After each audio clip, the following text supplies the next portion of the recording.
pretty women putting makeup on me. So that's tough life. It is a tough life. You're not supposed to say that, how easy it is up here. But let's talk about this series. What do you expect to see from Texas in Detroit in this ALCS? I think everybody sees American League. They think offense and a lot of it. I think you're going to see good pitching from both sides starting tonight, and I think that pitching is going to carry over to the rest of the series. You know, it's easy to say that with Justin Verlander, C.J. Wilson, but for Texas and their rotation, it really carries on past tonight. I mean, they have 5 starters. They're deep with 13 or more wins. They have a bullpen that was fortified at the trading deadline. For me, both teams, when you get late in the game with a lead, it's over. Yeah, how over for Detroit? 80-0 when leading after 7 this season. That's over, but this thing's just getting started. Let's meet these two teams. The boys from Detroit, Justin Verlander, best pitcher in the game. How about this year's batting champ? Their closer is animated and perfect. Then the defending AL champs, 3 guys with 30-plus home runs, and that doesn't even include him. 5 pitchers with 13 or more wins, most in the majors. These are baseball's 2 hottest teams.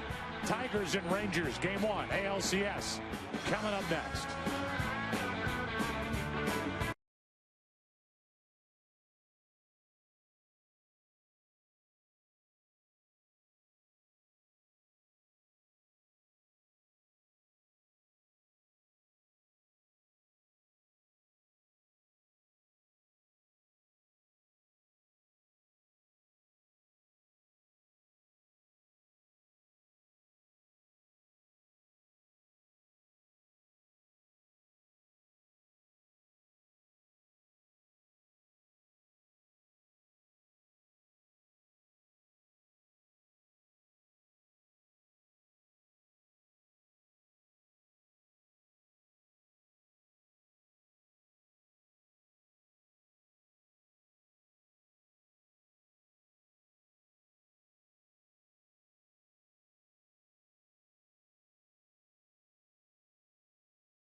Sponsored by MasterCard, asking you to eat, drink, and be generous this fall. And by DirecTV. If you call yourself a sports fan, you got to get DirecTV. It is a pleasant night. The wind is whipping around here. It's 77 degrees. There's a chance of thunderstorms, but from what we're told, it's supposed to go right around the ballpark, which means we'll be in a rain delay in about an hour. C.J. Wilson and the Rangers take the field, and C.J.'s hoping for something better this time out than Game 1 of the division series against Tampa Bay. Tonight's opening pitch is brought to you by Budweiser. Great times are waiting. Grab some buds. And while we give you that beautiful visual, we'll give you now the Tigers starting lineup brought to you by Taco Bell. Think outside the ball. Austin Jackson leads it off. Ryan Rayburn with Miguel Cabrera hitting third. No Delman Young. He's out with a bad oblique. Victor Martinez, Maglio, Ordonez, Alex Avila, Johnny Peralta, Ramon Santiago, and then Brandon Inge pitching, or rather playing third base and batting ninth. And the guy pitching is C.J. Wilson. And those numbers, he'd like to erase those, forget about it. His team won the next 3 against the Rays. And he will deal with Austin Jackson to start the night.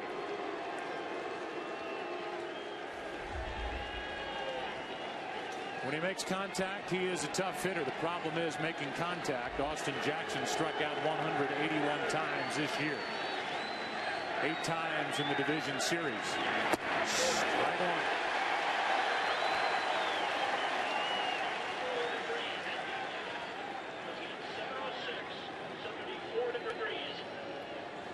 CJ ready with another. Strike 2.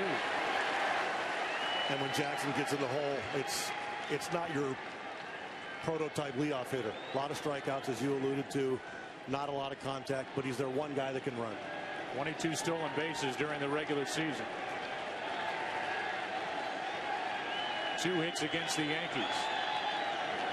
Good start, C.J. Wilson.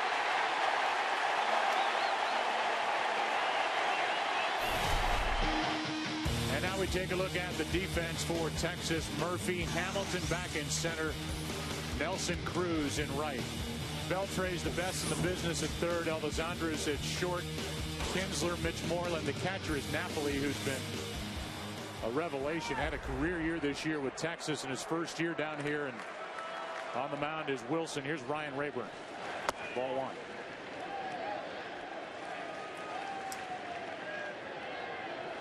Rayburn batting in the number 2 spot. You were surprised, Terry. You thought it might be Ramon Santiago up in that spot. Just knowing the way Jim Leland wants to run his team, very traditional.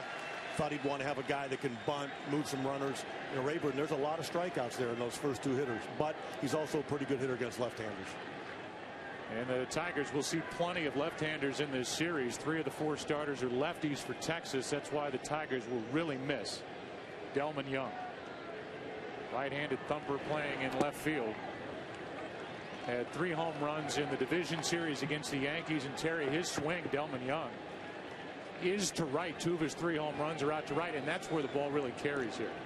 There's a jet stream here, and it plays small, and it's so opposite of Comerica Park, where it's so spacious.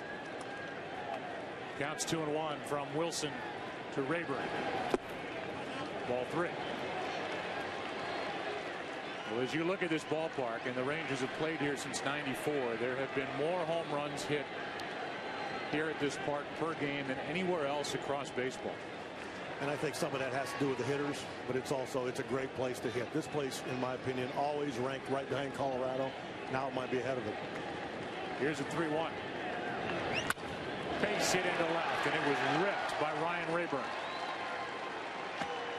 And it will bring in Miguel Cabrera.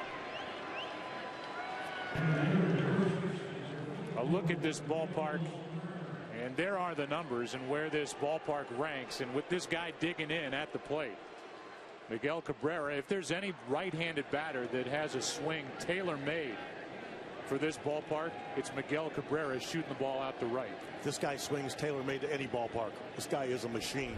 He's got the best balance. He's got the best everything. 28 years old, and he won the batting title in the American League this season. 1 on, 1 out. Ball 1. Wilson took care of Austin Jackson with 3 pitches, and now he's trying to get around a 1-out hit by Ryan Rayburn with Victor Martinez on deck.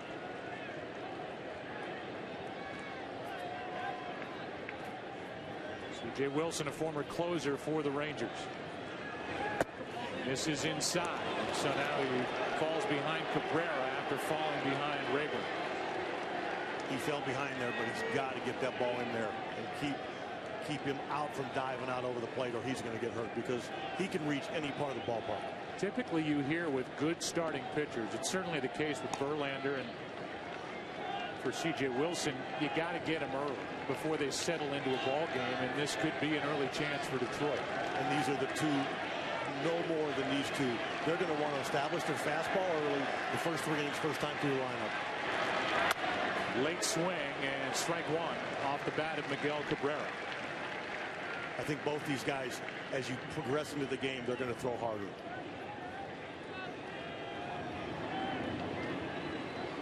Two balls and a strike.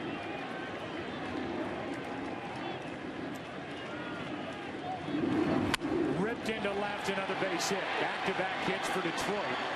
And the Tigers have 2 on with 1 out here in the first inning.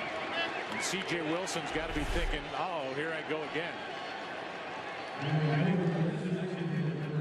He just keeps his hands inside the ball so well. Cutter in that he just drops his hands inside. He doesn't pull it foul, and he gets the barrel on it.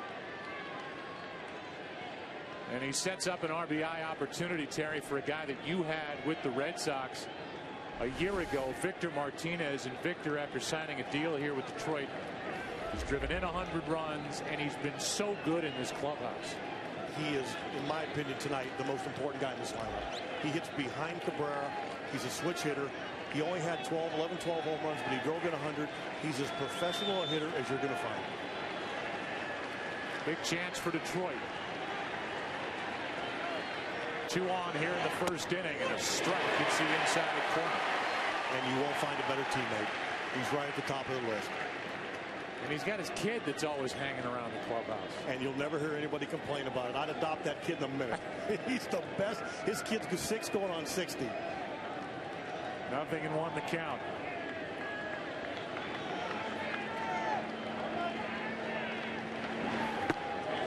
This is a situation Victor Martinez was brilliant with during the regular season.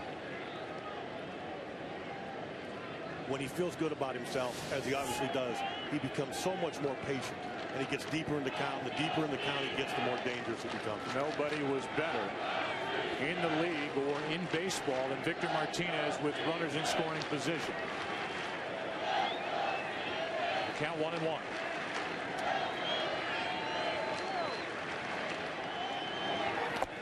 Nice block by Napoli, who finally finds it and keeps Rayburn at second base. This guy was brought here for his bat, but now all of a sudden Napoli looks like, he caught 9 shutouts during the regular season. He's improved behind the plate. That's what Wash said when we talked to him today. And I also think when you hit 33 home runs, your defense gets better. Yeah. Whatever it is, we'll take it. Now tell the folks who Wash is. Not everybody knows. Ron Washington. I'm sorry. I need to be careful on that. Let's not get too inside baseball. 2 on, 1 out. 2 balls and a strike on Victor Martinez, and C.J. Wilson right into trouble. That's outside. It's 3-1. C.J. is 30 years old. He's lost 3 straight postseason decisions, and over his last 4 starts, 7 home runs, an ERA of 6.26. And he's going to have to do some pitching to get out of this.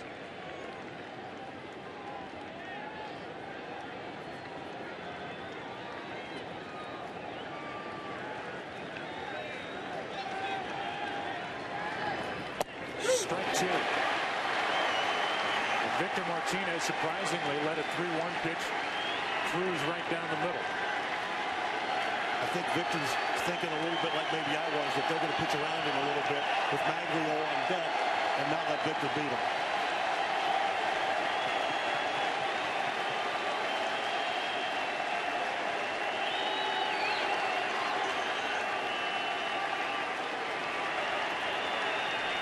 Runners go on ball 4 to load him up.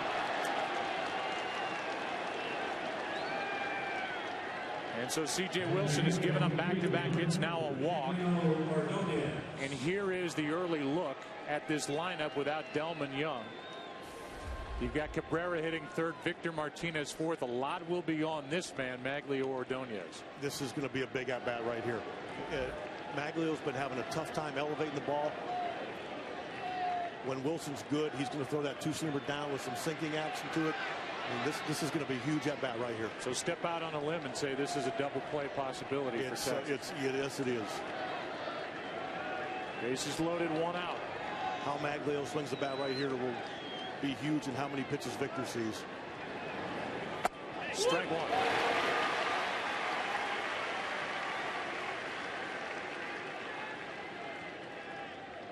Nolan Ryan, team president for the Texas Rangers. Soft tosser. Yeah, and he's still got that look in his eye. I think he wants to go out there and he'd rather face Maglio Ordonez. 0-1. Chopper to third. Out at third. Double play. And the inning is over. Nolan might have struck him out, but C.J. Wilson got the double play after a half in game one, no score.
Is sponsored by Taco Bell, think outside the box, by E-Trade, investing unleashed, and by Fiat.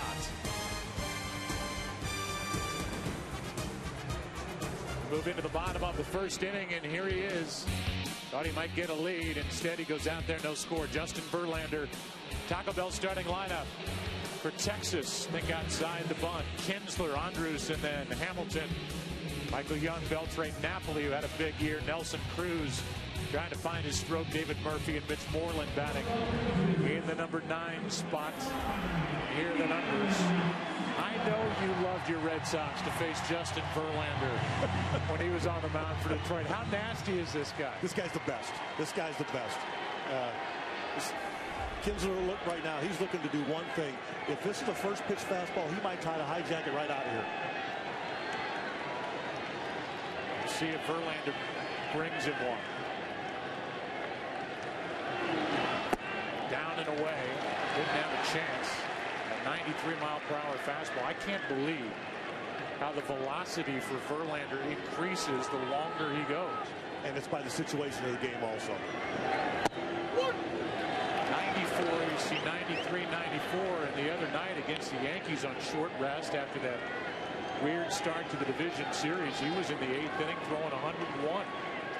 He's not a finesse pitcher. Here's a 1-1. 2-1. Every pitch he has is as good as there is in the game. And that's not fair. His curveball is on. Good night. That's when he has his no-hit stuff. And then he gets behind the count and he'll throw you a changeup just to mess with you. The 2-1. There's a breaking ball. It's in for a strike, and the count 2-2 on a guy that had his second 30-30 season, and here's that 2-1 breaking ball. You got a guy that throws 101, and he's throwing a behind in the count breaking ball. He doesn't just get you out, he embarrasses you. Now the 2-2. Full count.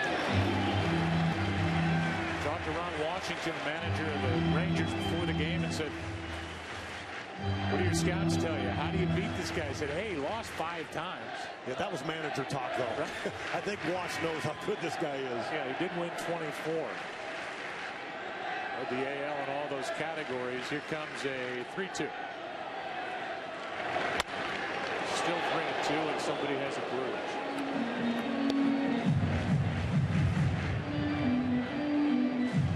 This guy's a sneaky good player in the American League. He's a real good player. And he runs the bases, he steals bases, he hits home runs. He's improved dramatically defensively.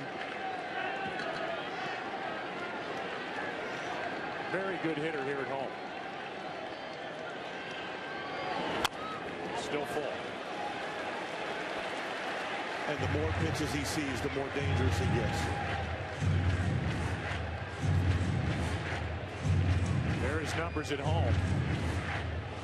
With just over 210 on the road. But half of his home runs came here in Arlington.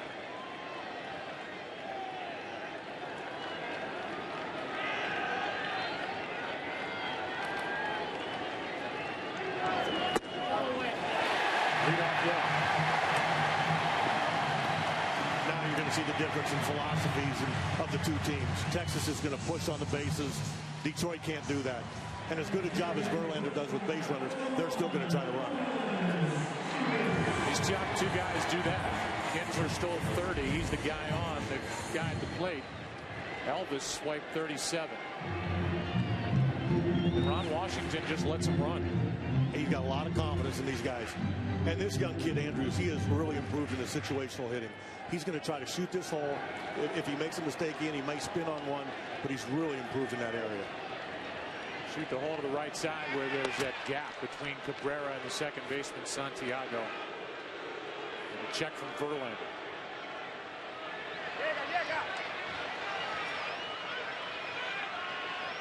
Here Cabrera shouting out at Santiago, his second baseman.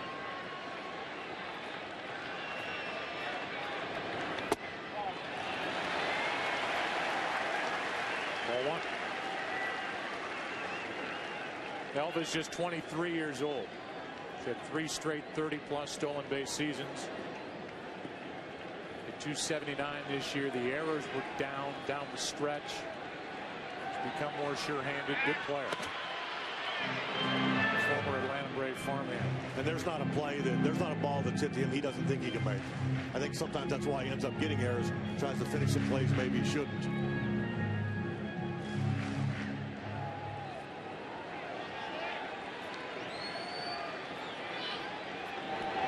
Runner starts and stops, and now Kinsler is out by 20. He took a couple of steps and then stopped and continued on, and it was an easy one for Avila. 1 away. That was a hit and run. And it sure was. He was running with protection, but Verlander did a great job.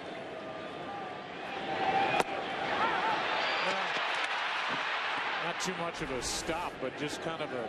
I think he realized he was in trouble. Yeah. Well, once the swing and the miss on the hit and run, it just didn't look right. He didn't get a good break, and he didn't really charge down to second base with what you expect out of Kinsler, who stole 30.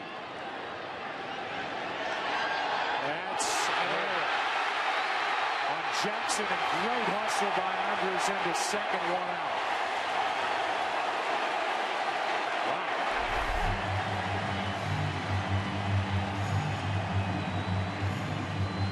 Explain that.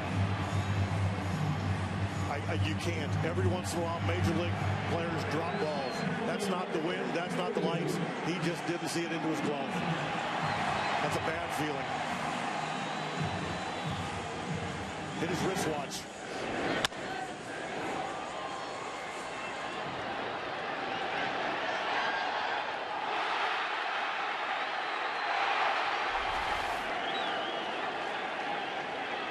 So now a runner at second after the error by Austin Jackson, who made 3 during the regular season. There is some wind whipping around in this stadium, but clearly an error. And now Josh Hamilton typically likes to hack at that first pitch more than anybody in baseball. Took one outside, ball 1.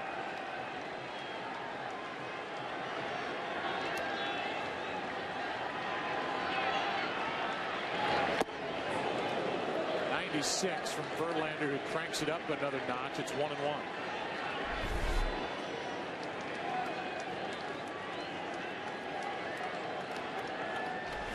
The one thing about Verlander, he will never back off. He's not afraid to throw that fastball to any hitter in the lineup at any time. How could you blame him? It jumps.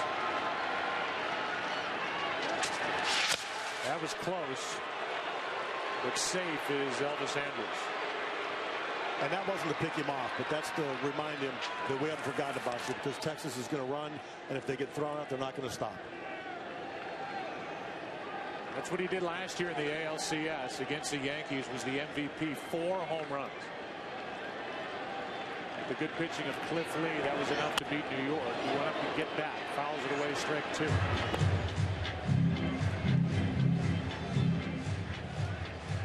Let's take another look at that pickoff at second base. That's a lot closer than it looked. Yeah. Give you the umpires. We get a moment here as it counts 1-2 on Hamilton, who hit 25 home runs. Verlander is bothered by Andrus down at second base.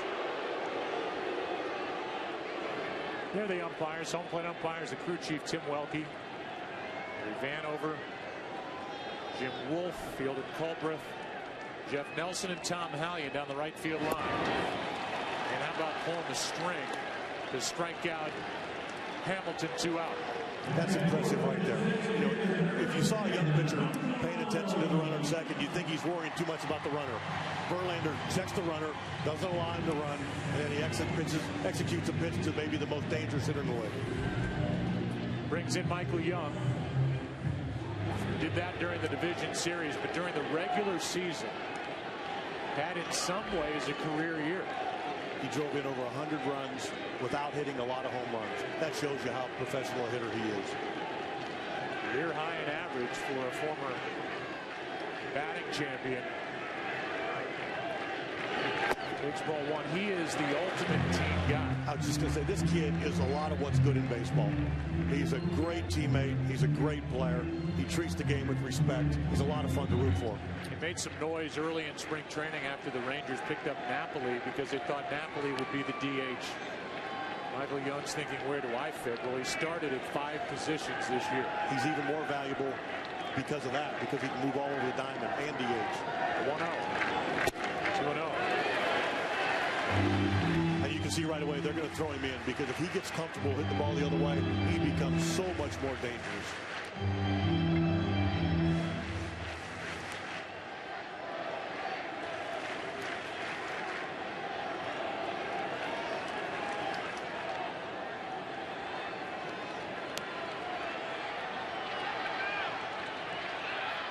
Again, Verlander, I guess you can say spins. He's not really giving it much of a look back at second base, but sends Elvis Andrus back to the bag.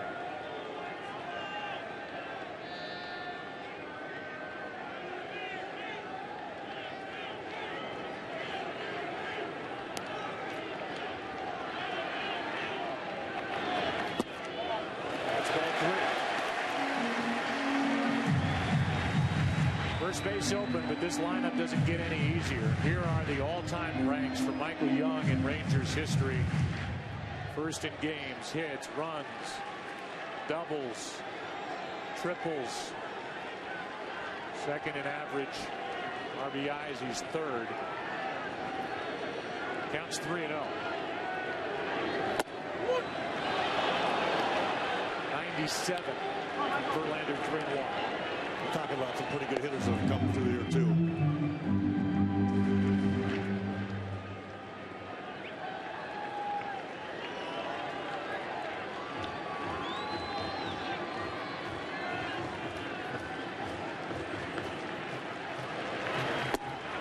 Two on, 2 out, 2 walks in the inning.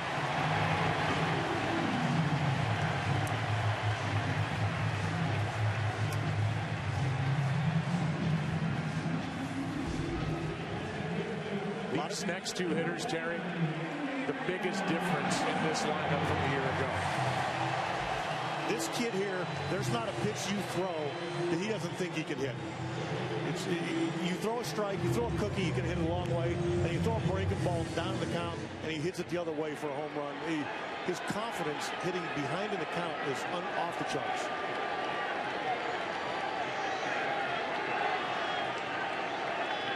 Made Verlander work here in the first inning. The error didn't help. It's 2 on, 2 out for Beltran. Strike one. And most teams in this situation wouldn't even think about running. But I think right now, if he forgets about him, both of them will run, and they'll take their chances.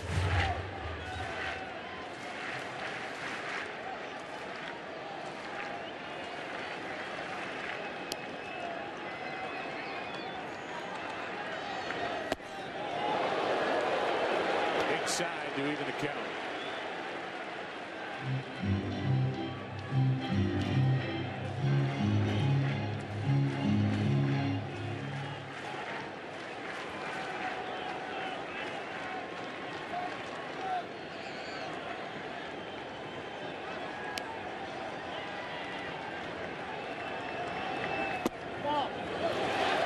Verlander wanted that pitch, didn't get it. Stared in at Oakland umpire Tim Welke. 2-1.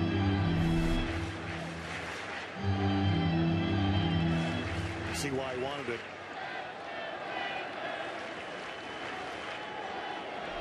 So he falls behind on the count, 2-1.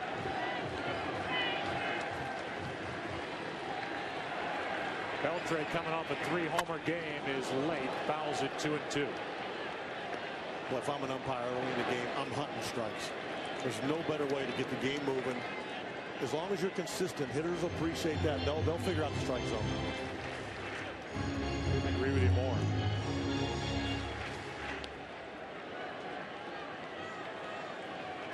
Counts 2-2.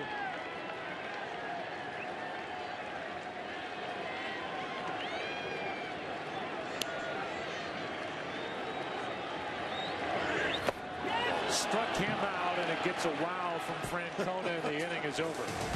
2 strikeouts, 2 walks. Verlander gets around the error. Forgot I was working.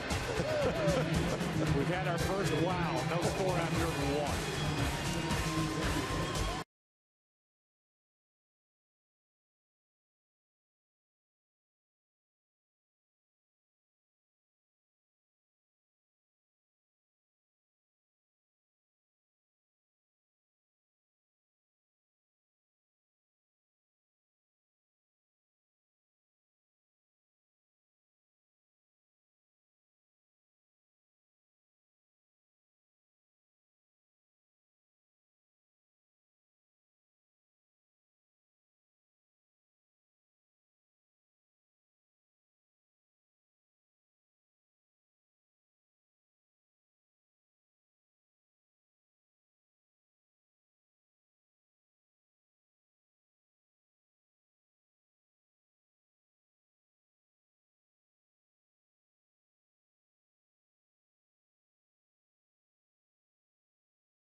will lead it off. Then Johnny Peralta, Ramon Santiago against C.J. Wilson, who walked a tightrope in the first inning to get around 2 hits and a walk.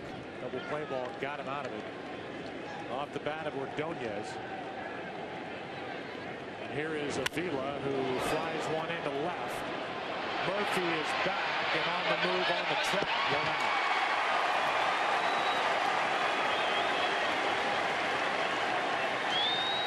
Ball carried a long way into left off the bat of Avila. You're looking at a guy that's really patient and swings and strikes, and he swings at the first pitch of an inning. I think that shows you something about Wilson. So if you're in the dugout for the Red Sox and you're down there managing the Tigers, you know C.J. Wilson struggled against Tampa Bay. You know he had a rough first inning, but you still respect what he is able to do. Of course, his stuff is electric. And Johnny Peralta having to take that fastball right there because Avila swung, it just killed him, because he's going to do something in the first 3 pitches all the time in his at-bats.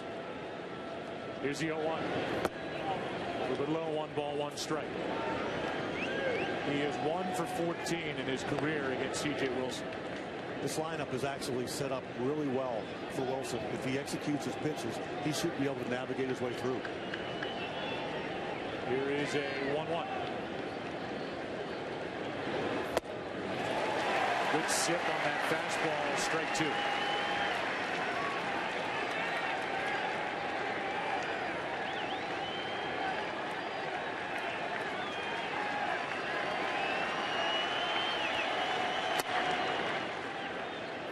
Two balls, 2 strikes on deck is Santiago. You just saw he can elevate that fastball. He can wrap that slider around your back ankle. Ripped into left, and the 3rd hit of the game. All 3 by right-handed batters into left field off Wilson. This one belongs to Johnny Peralta. 1 on, 1 out. And hang it. So he can elevate the fastball, he can wrap a slider around your back ankle, and he can hang a pitch, which you just did. And that's been the problem with him. He throws too many pitches over the middle of the plate against too many good hitters. Sometimes he can just outstuff you. Well, 3 home runs in that game 1 of the division series to the Rays. 9-0 win. Strike 1. That game was about Matt Moore making his 2nd career start, 7 shutout innings. The young left-hander for the Tampa Bay Rays was seemingly untouchable. Well, that's some easy 95, 96, isn't it? I thought the same thing. Strike 2. Matt Moore, the lefty for the Tampa Bay Rays, as Terry said, looks like he can throw 95 without ever breaking a sweat. It just looks like his arm doesn't hurt. The 0-2. Good pitch. Called ball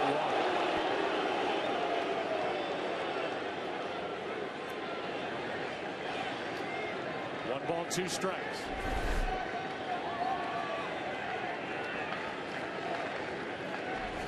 Put it down and away. 1 on, 1 out. Number 9 man Inge next. Scooped up by Napoli. 2-2. And here's where you're going to see the difference in both teams. Detroit just doesn't have the speed to start runners in motion, especially with a lefty on the mound. They'll do it with protection of the hitter, but probably not a lot of straight stealing.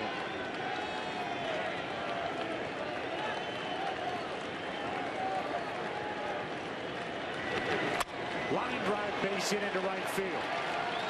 Peralta will stop at second, and it's 2 on with 1 out. Back-to-back hits by Peralta and Santiago with Inge coming up.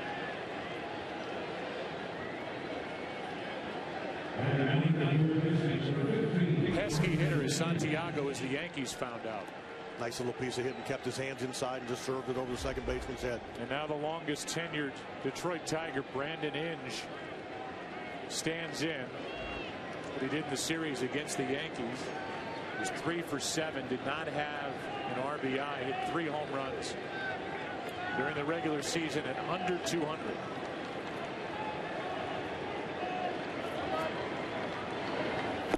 Ball 1. You know, he had a miserable year. But if you're a left-hand pitcher and you make a mistake, he can still hit in the seats. He's 34 years old. He had tendonitis 2 years ago in both knees. He's bounced between catcher and third base. Got a chance to give his Tigers a second inning lead here in game 1.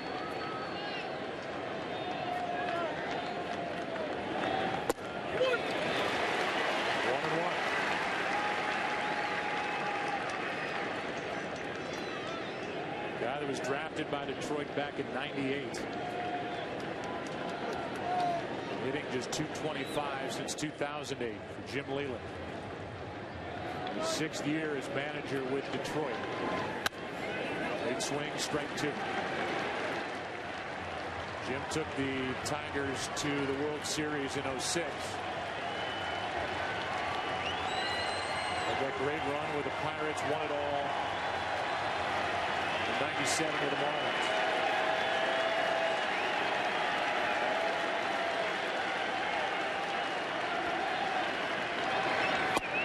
Big strikeout, Wilson, 2 gone. Well, you look at Jim Leyland in there. Everybody my age wanted to be Jim Leyland. And that pitch is filthy. That's a breaking ball that's just going towards his back ankle. That's not hittable. When you played, you didn't want to be Jim Leyland. I actually might have. But when you managed, that was the gold standard. He just had it. And this is back when we were young players, when he was in Evansville managing with the Tigers. He just had something that players wanted to be around. You could tell. And he hasn't lost it. 2 on, 2 out. Jackson takes a strike. Austin struck out his first time. That's his 9th strikeout of this postseason, and made an error out in center.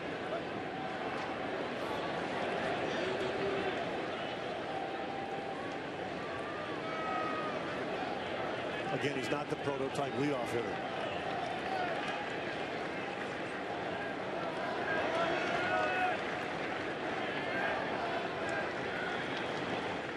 I'm surprised that Wilson's letting Johnny Peralta mess with him at second, because he's not going anywhere. So much of that stuff is called from the bench. But I don't think right here, I bet you right now Ron Washington is probably thinking throw the ball, get the hitter.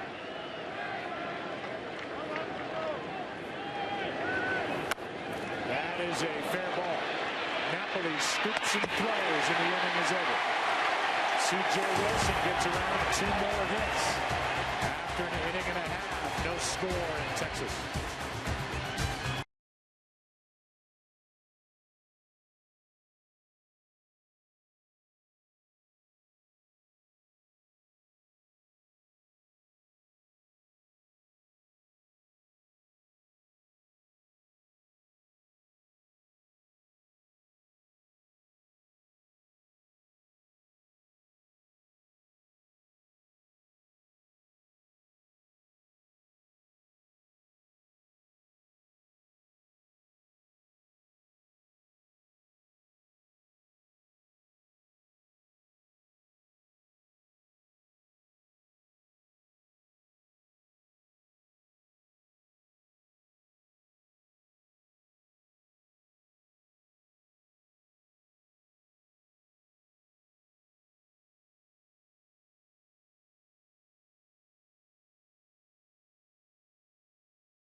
Box is sponsored by Budweiser. Great times are waiting. Grab some buds. A look at downtown Dallas as we are in downtown Arlington. Celebrate America's game with Chevrolet. Upload a picture of your youth player and you could win tickets to the 2011 postseason, among one of hundreds of other MLB prizes. Be part of the Chevy Centennial celebration. Enter to win at ChevyBaseball.com. Here is Mike Napoli, who hit 320, hit 30 home runs.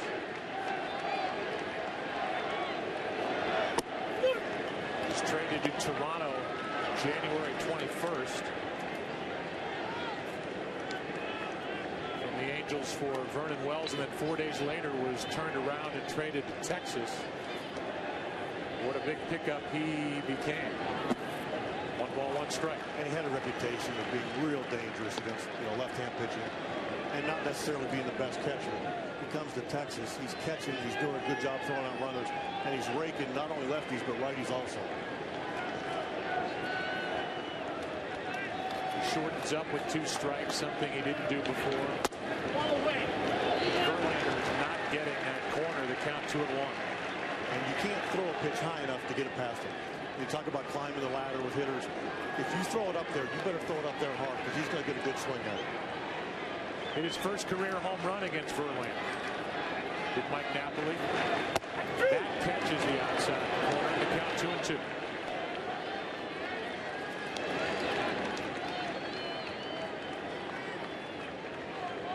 Just that 1 home run, 3 out of 15 in his career against the game's best.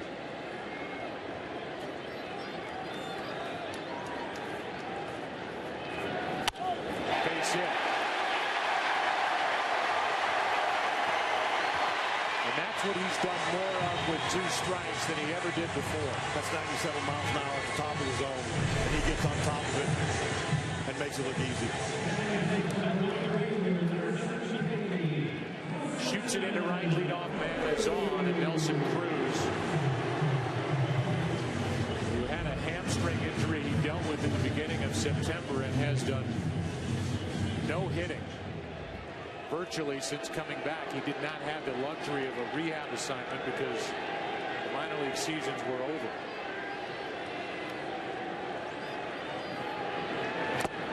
Strike 1. And Nelson's going to want to hit the first straight one he can see, so he doesn't have to mess around with that off-speed pitch. And he just swung at that first pitch. It's probably hit off the plate because he doesn't want to wait for that breaking ball.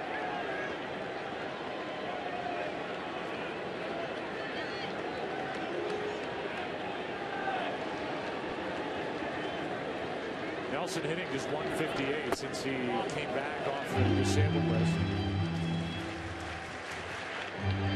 The guy who last year in the division series,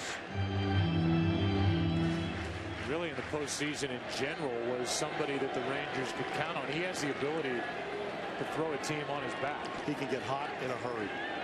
The 1-1. Another pitch in on him. That's a foul ball. Strike 2. As you can see by the first 3 pitches, this is not a real comfortable matchup for him. He's real dangerous against left-hand pitching, and he's certainly a good hitter, but this is a tough matchup. On the right thigh as that pitch ran in on Nelson Cruz. It's probably a good thing he fouled it. It might have hit him in the stomach. Count 1-2. On deck is Murphy. Cruz batting in that 7 spot. That's the depth of this Texas lineup when they're all going well. Led the league in hitting as a team. That is ball 2.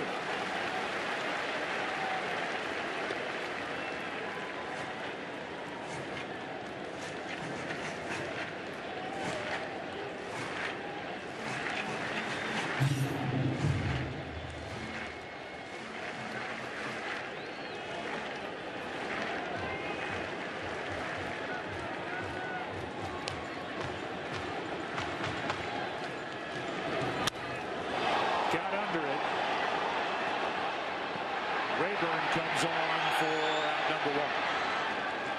Big swing and a loud out. David Murphy coming up. I think he's going back to the dugout thinking he might have missed one he should have hit.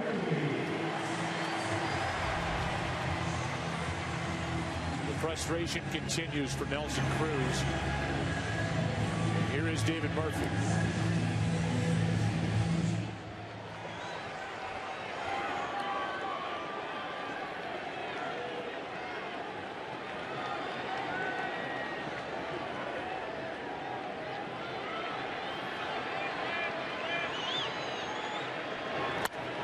Strike one on Murphy. We talk about a pitching triple crown. And he won it this year in the American League. He had the most wins, had the best ERA, and struck out the most. The 21st pitcher since 1900 to win the pitching triple crown, and he is one of two this year.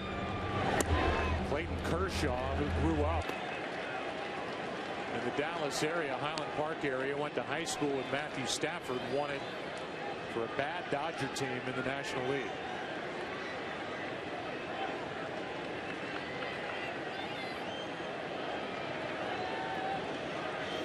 Counts 0-2 on Murphy, who hit .298 against right-handed pitching.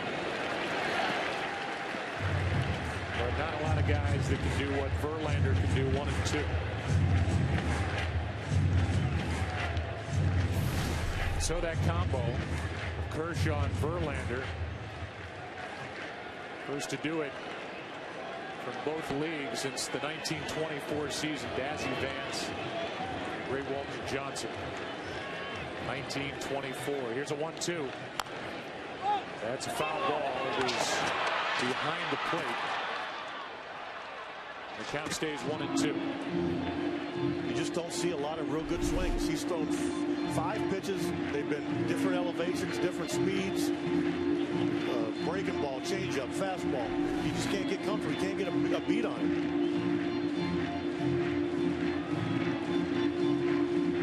You said something interesting to Jim Leyland before the game, and that is that these pitchers seem to really enjoy throwing to Avila, the Tiger catcher.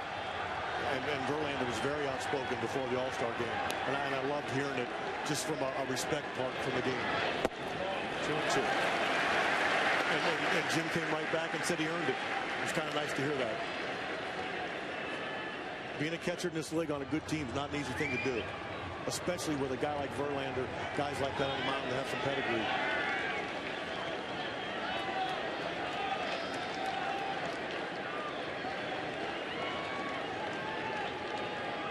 25 of the 40 pitches have been over 90. A lot of hard stuff early from Verlander. And Murphy rides one into right center. Well hit. Back is Ordonez, and it one-hops the wall. The Rangers take a Game 1 lead.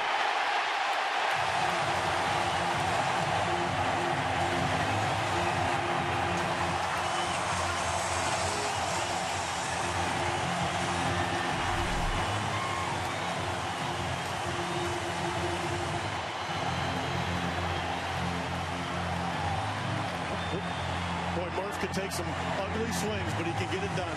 He kept his hands back. His balance was, he was completely falling out of the box. But Verlander never came in that entire at bat to get him off of that pitch enough.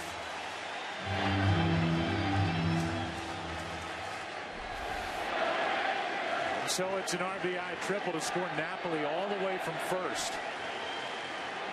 Infield is in from Moreland, who takes ball 1 high. 1-0 Texas here in the second. Now the infield's in, but he's thrown out of the windup. So it'll be interesting to see if somebody yells out the dugout here, or he's just that much more comfortable. Interesting to see if Napoli gets some oxygen over on the bench. There are a lot of borderline pitches. Verlander stares in again. A lot of borderline pitches that aren't going Verlander's way. The count's 2-0.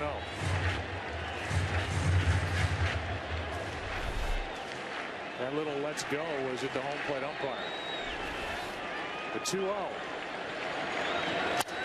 Broken back.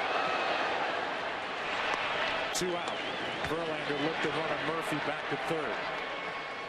The game just doesn't speed up on Verlander. It just, there's a lot going on right now. Runner in third, infield in, a bat's flying past him. He looks to runner back. It's just not going too fast for him.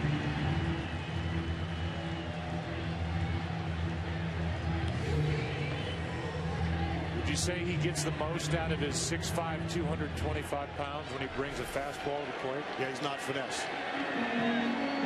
There's some effort in that delivery. Runner at third, 2 out, back to the top of the order, and Ian Kinsler. That was his hardest pitch, 98 miles per hour, to relieve Mitch Moreland of a bat. Another 98. And that's what he does. He pitches to the game. And if he needs to step on the throttle a little bit, he does. What a throttle. And his 1-0. Base hit, 2-0 Texas.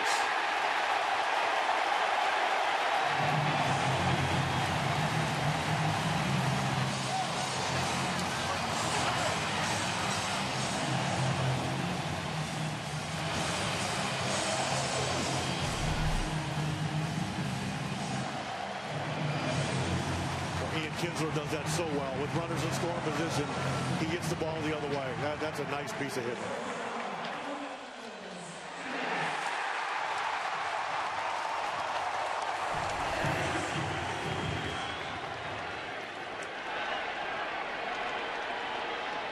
Now Elvis Andrus reached on an error his first time up. Takes a fastball for strike 1. RBI triple David Murphy, 2 out RBI single Ian Kinsler. This Texas team that hit just .211 against the Tampa Bay Rays in the division series has come up with 3 hits here in the second on Verlander.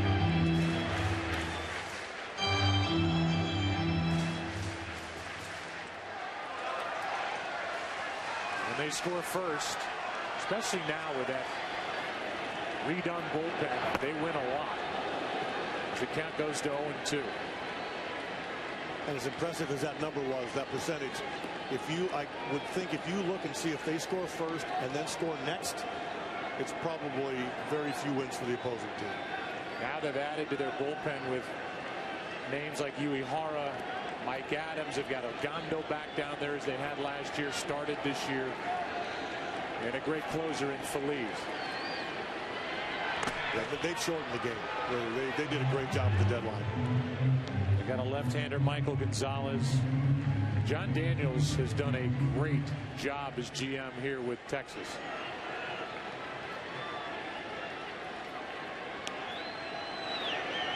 Payroll is under $100 million. As Elvis pops it up right side, and it's Santiago who has to go get it. Foul ground, the inning is over. 2 runs, 3 hits. Hometowners are up 2-0 after 2. Deep in the heart of Texas.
to the mound, and now he's got a 2-0 lead thanks to RBI hits by Murphy and Kinsler.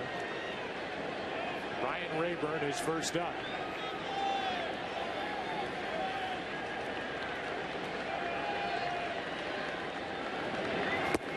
Good breaking ball, strike one. Rayburn singled sharply into left his first time up.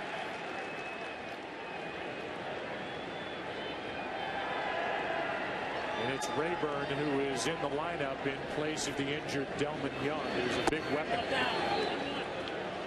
Not there for Detroit. Such an important inning right now for C.J. Wilson to come out and pound the strike zone and put up a 0 after his team scored 2. 1 ball, 1 strike. Big bats are coming up after Rayburn. The count goes to 2-1. Big baseball fan Mark Zeitels is watching and listening back in Boston. You used to call Boston your home. They used to call me home. Now they said, go announce. Here is a 2-1 pitch that's down and in 3-1. You know, a lot of great memories, a lot of great people. Well, I would think, my gosh, you won a World Series there for the first time in 86 years. Yeah, it was a lot of. That was good. It wasn't boring. I'll say that. 3 balls and a strike.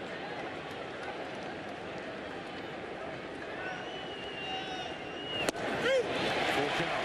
Are you ever going to know what happened at the end, or are you just sticking with we're parting ways and that's it? Yeah, I think that's the best way to go about it. We can have a beer later on tonight if you want. Okay. Here's a 3-2. That is down, and a leadoff walk, second walk of the game, handed out by Wilson. Here is tonight's Get to a Better State recap, brought to you by State Farm. For auto, home, life, and banking, get to a better state. How about the acquisitions of Doug Fister and Delman Young? Down the stretch, Fister 8-1, 1.79 ERA.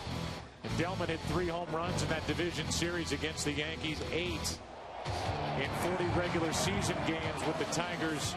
2 master strokes by Dave Dombrowski, who is the GM and in his 10th year with the Detroit Tigers. Good combo with Jim Leland, and here's a strike into Cabrera.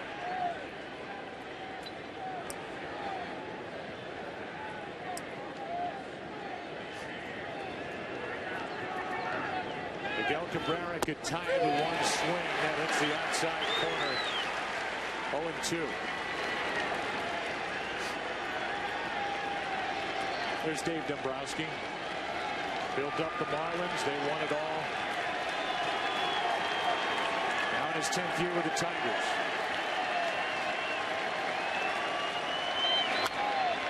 Good pitch, down and in.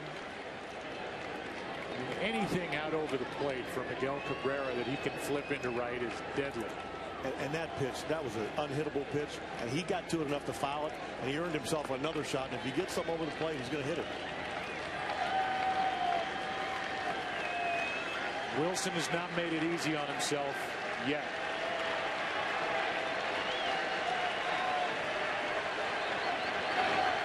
Got him looking.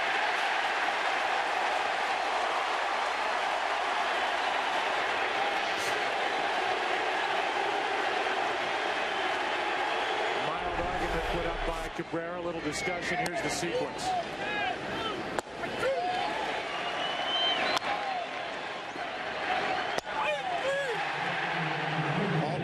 Didn't want to throw him a fastball. I can see why.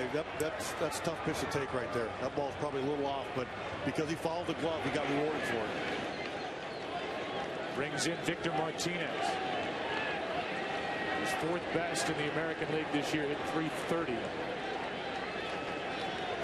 Gave the Tigers everything they wanted. They signed him to a 4-year, $50 million deal. Step one. I guarantee you, Victor's son, Victor Jose, is sitting in the clubhouse right now. He's got food in his hand, and he's sitting in front of the TV screaming for his dad to get a hit. As he did every night with the Red Sox. Before that, I'm sure even as a little baby with Cleveland. And by the way, whether it's Scott Boras or Dan Lozano or any agent, you might want to try and sign Victor Martinez kid maybe in the next year or 2. He's already switch hitting with power. 1 on, 1 out. Strike 2.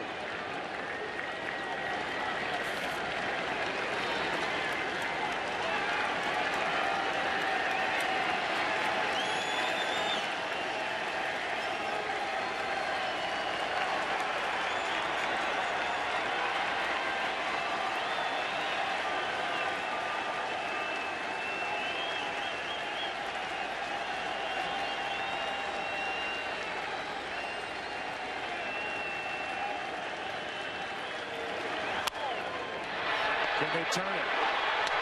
They got one. Got them both. After 2.5 in Arlington. Wilson gets another double play ball. 2-0 Rangers.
On top, Verlander back to the hill.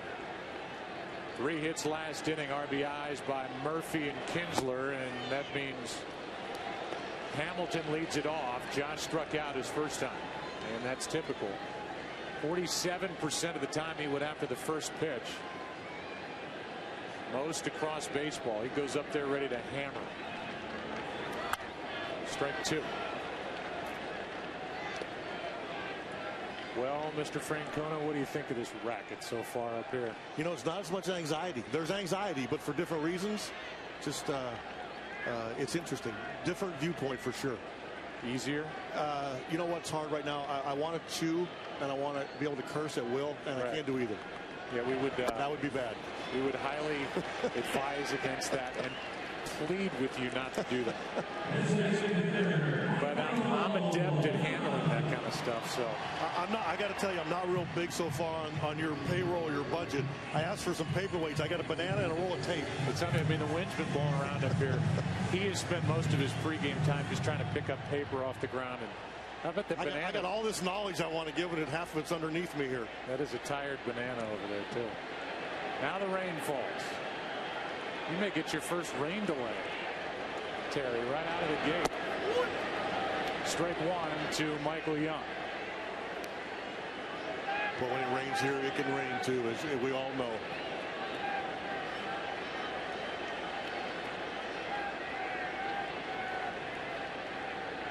Breaking ball's fouled away. That's strike 2. When Michael tries to hit the ball that way, he becomes so much more dangerous. because in his own head, he knows he can stay back enough, and that's when he ends up generating power. Counts 0-2. Hamilton struck out.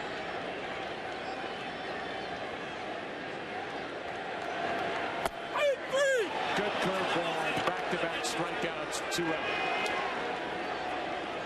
We'll go down to Kenny Rosenthal, who is with us. Kenny, what do you have on Justin Verlander? Well, Joe, Justin Verlander is pitching tonight with his hero sitting in the front row rooting against him. That would be Nolan Ryan. And even though Ryan retired when Verlander was 10, Verlander still idolized him because even as a boy, he threw hard. He has spoken of matching Ryan's career record of 7 no-hitters. Verlander has 2. And he has also spoken of pitching until he is 46, just like Ryan did. You know, Kenny, the numbers really aren't that different between Verlander and Nolan Ryan at this point in their careers. Verlander is a former first-round pick, 2nd overall, as Beltre gets a 2-out hit. Came up in 05. And Verlander's won 17, 18, 11, 19, 18, and 24 this year. And through their age 28 season, I mean, the numbers really aren't that different. Obviously, the strikeouts for the all-time strikeout king, much higher for Nolan Ryan than no-hitters. But the ERA, the record, is right there. And especially later in Nolan's career when he started throwing that changeup, that's when they're really alike.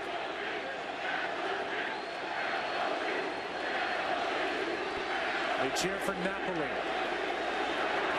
who rips a breaking ball foul. Is Kenny Rosenthal still standing down there in the rain? Kenny, I want to not let this night go by without you telling the people what that bow tie signifies right under your chin tonight. Well, Joe, this one is for scoliosis, and that's curvature of the spine. I had surgery for that when I was 17. My daughter Sarah had the same surgery at 15 this summer. So it's for her, it's for her surgeon, and my old high school classmate, Dr. Lloyd Hay. His daughter Sarah designed this tie. Thanks, Kenny. 1 on, 2 out. And a 2-1 count on Napoli.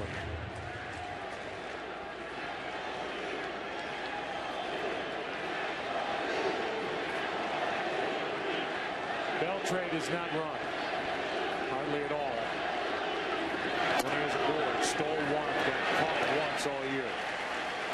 And was bothered for about 5.5 weeks with the bad hamstring. And Verlander's not missing by a lot, but he's just not quite hitting his spots yet.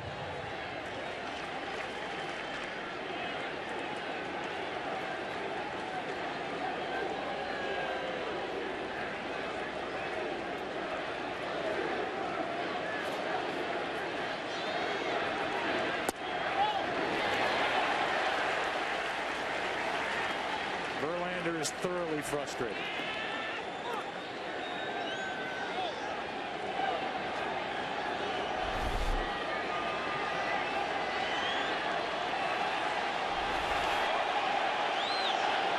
And that time is called over at first base. I think they got the count wrong.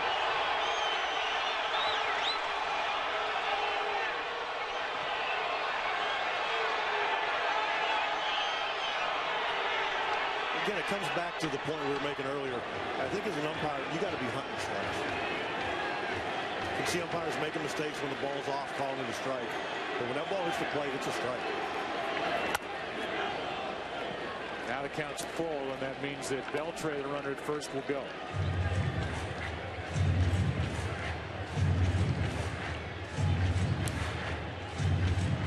Cabrera will stay on the bag.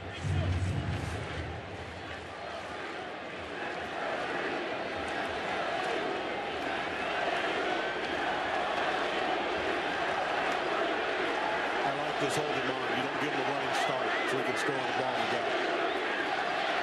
There he goes, and that's it in the end. Santiago. After 3, game 1, Arlington, Texas, 2-0. Rangers on top.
Volkswagen Passat.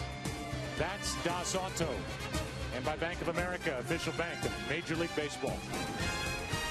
Glad you're with us tonight on Fox as we move into the fourth inning. C.J. Wilson has been dodging raindrops and been dodging hits and walks. He's walked 2. Allowed 4 hits, got around a leadoff walk last inning. We just had a chance to visit with his manager, Ron Washington, who is in his 5th year. Won the pennant last year, but lost here in Arlington. The 5th game to the San Francisco Giants with all that great pitching. Lincecum so good in that series in the postseason, but really everybody in the rotation.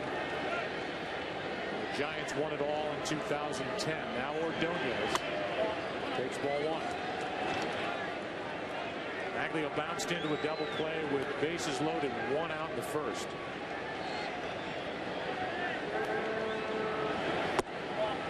Ball 2. Wilson is pitching for his team, pitching in the postseason, and pitching for a contract. He is a free agent at the end of the year. 2-1. Good time in the regular season for CJ to tie for 4th in the AL with 16 wins. 7th in the league with an ERA of 2.94. For a guy that's a former closer, he looks like a guy you can bank on getting 200 innings from. That's strike 2. He's held up so well, the last few years from coming from the bullpen. I think he's answered a lot of questions. There's going to be teams lining up this way. Here's a 2-2. That's high as the rain starts to fall again.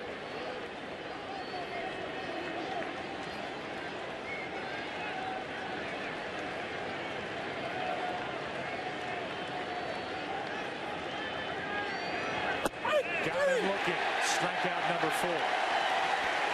Here's our chat with Ron Washington. First question was about Wilson getting into and then out of trouble. You're right there. I feel like he's throwing the ball well. He just getting himself in trouble, but he's been able to make pitches when he had to get out the inning. Those double plays are huge.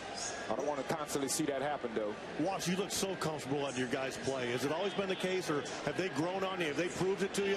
They've proven it to me, Terry, and they certainly have grown on me. But, they go out there, and I let them be free and let them play the game of baseball so the talents that they have can come out. Did you always know Terry Francona was destined to be a broadcaster? Always. Careful, Wash. I got the microphone. He's been on you all game already. I know he is. We go way, way, way back. All right, Ron, thanks. Thank you, guys. All right.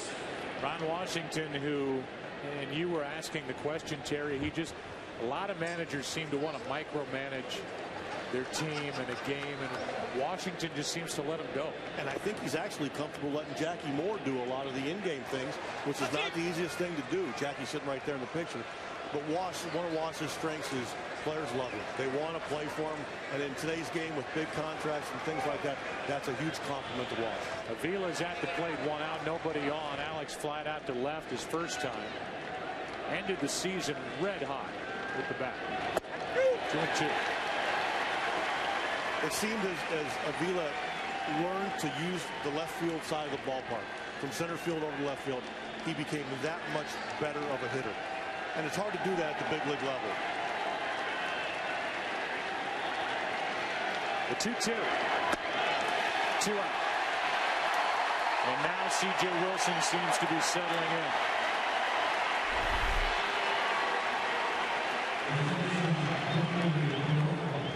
You see, against left-handers, C.J.'s used more of a traditional slider, and against the righties, he's using the cutter to put away hitters.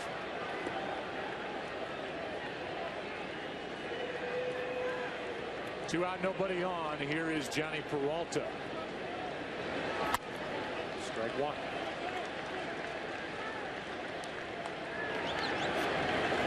Johnny was moved over to third base as his time with the Indians wound down. He doesn't have the range he once had.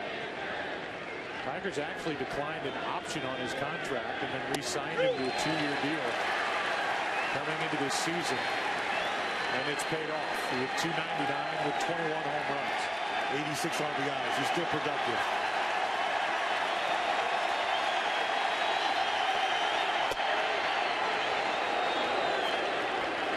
C.J. Wilson could strike out the side. And he threw that pitch with some conviction.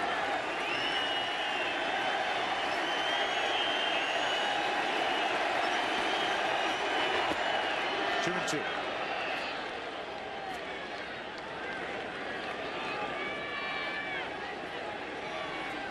Tigers won 95 games during the regular season. Texas won 96.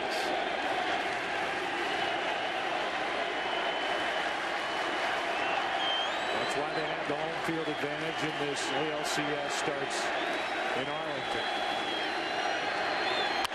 Foul.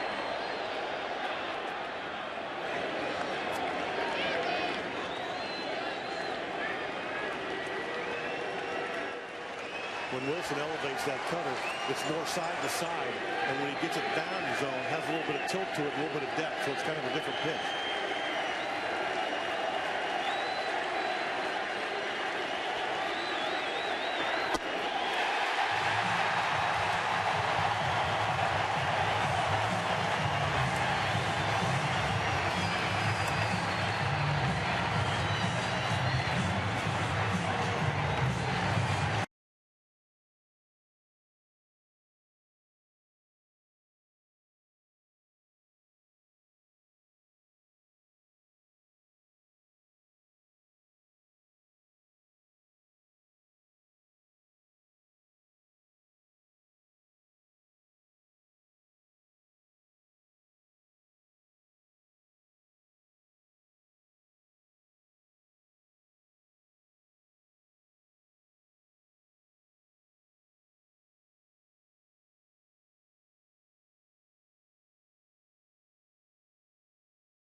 Bottom three in the lineup for the Rangers here in the fourth.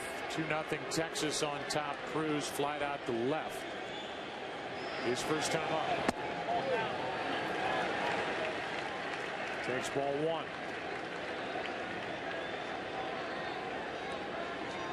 Now 1 for 16 this postseason is Nelson. 2-0.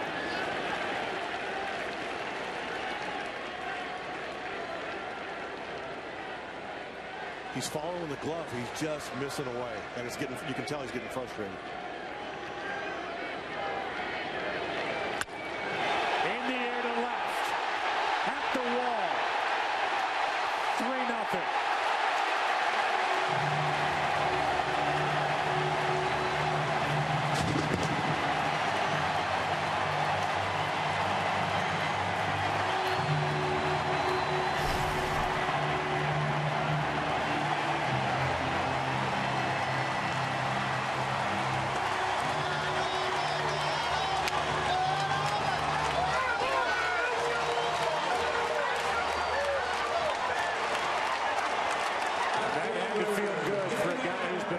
frustrated as he takes Verlander out of the park.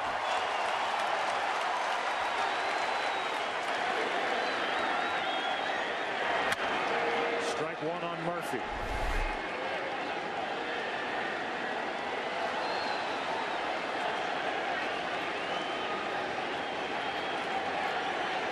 That's power against power. And he cheated to get to it because he was ahead of the count.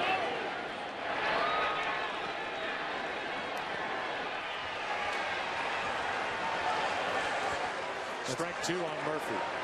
And that's a big, big run right there. They scored first, and now they scored next. That's a big run.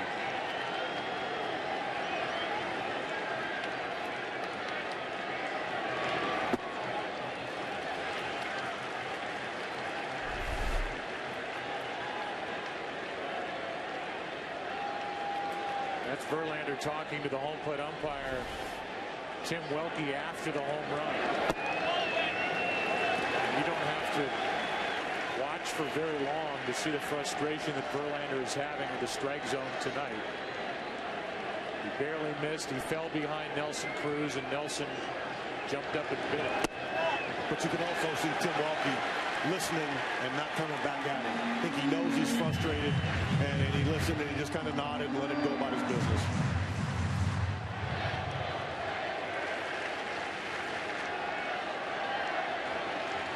A lot more work tonight for Verlander. 3-2 pitch. Santiago on 2 hops. 1 away.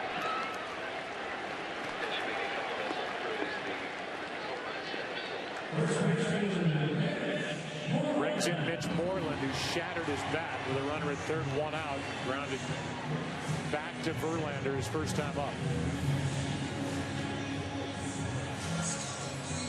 It's a matchup of the left-hander Derek Holland against the hard-throwing right-hander Max Scherzer in Game 2 tomorrow evening.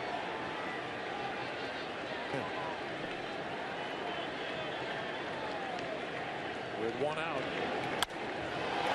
Fly ball into right field. Coming to grab it is Ordonez, 2 out.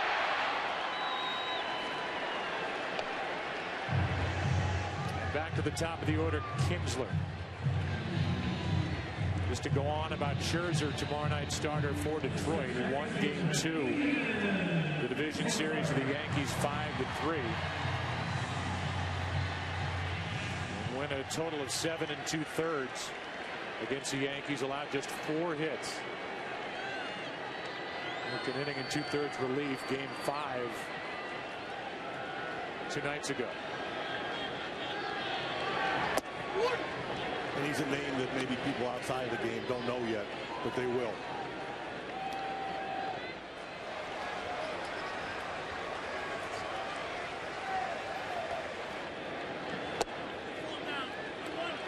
Over but low, 1 ball, 1 strike.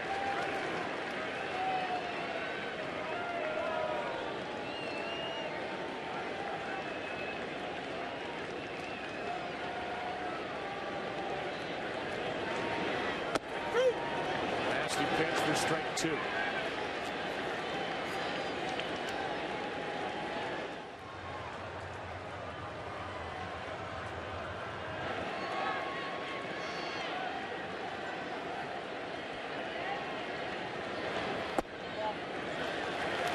Two and 2.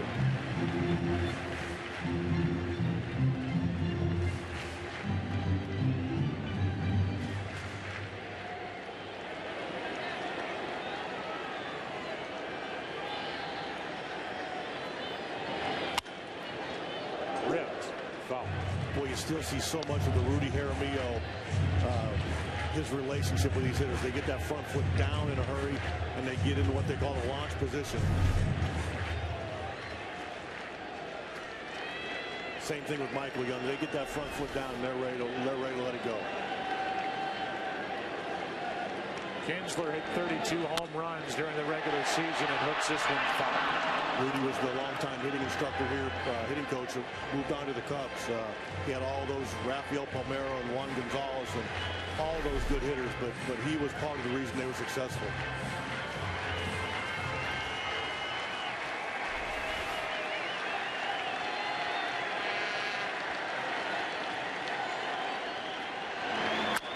You're just going to lob bouquets at the coaches, hoping to get them on your next staff. Is that what I'm listening to? Is this a job search? Yeah. And I like him, and I think he's a good pitching coach. There's some general managers out there I'm really crazy about. Here comes the 2-2 pitch from Verlander. And a full count's been a good at bat for Ian Kinsler. And again, he's seen a lot of pitches. He gets really dangerous. If Verlander throws the ball where he doesn't want to, he's going to have a heck of a swing here.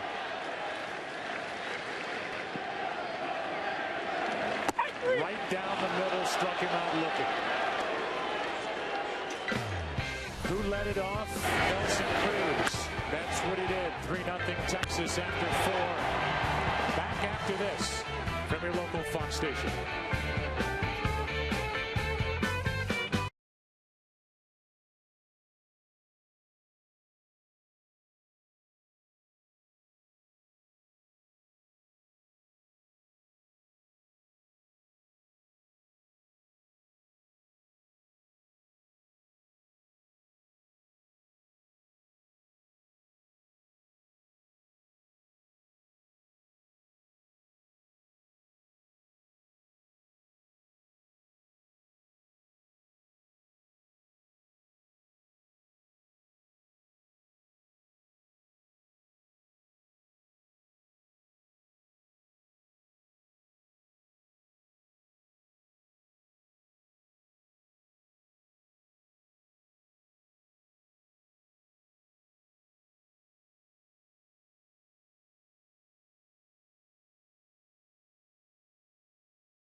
We move into the 5th inning. We've had rain on and off. The rain picks up a little bit.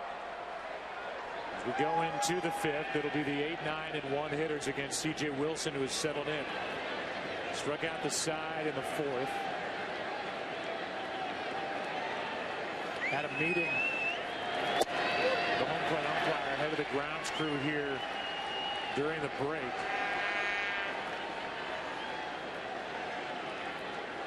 Giving Tim Welke, who's the crew chief, an update on the weather. The count goes to 0-2.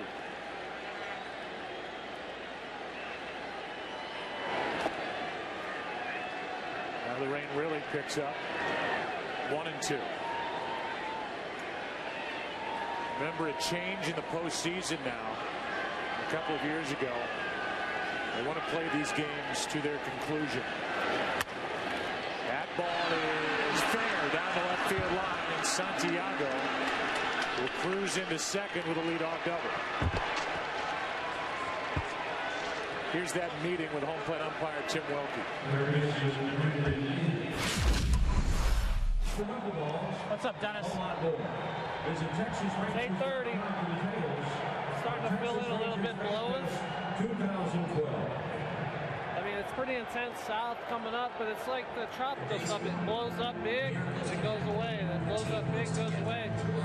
So all I can say to you is you're going to have to make that call. I mean, if I knew we were going to get hammered and tarp puller and all that, then just keep coming out and letting me know. That's all I want. It's going to be every half. Yeah, that's okay. Thanks, Dennis. Thank you. Okay, he'll continue to get updates. We'll continue to give them to you. Right now, runner at second, nobody out. Number 9-man, Brandon Edge, and now it's pouring, and they're going to put the tarp on. And I was just going to make the comment, the grounds crew isn't by the tarp, so we're okay. Obviously, I was wrong. They're hurrying now. And so we will have delay here in the middle of game one with the Rangers leading 3-0. It is about 18 minutes till 9 o'clock. And I'll ask you, if you're in the dugout right now, if you're Jim Leland and you're managing Justin Verlander, you're managing, heck, C.J. Wilson. You know, these rain delays with so much on the line in the postseason makes it awfully tough. It makes it doubly tough. And I guarantee you the first thing that Mike Maddox did was look at his watch, just like we did, to see what time this delay started.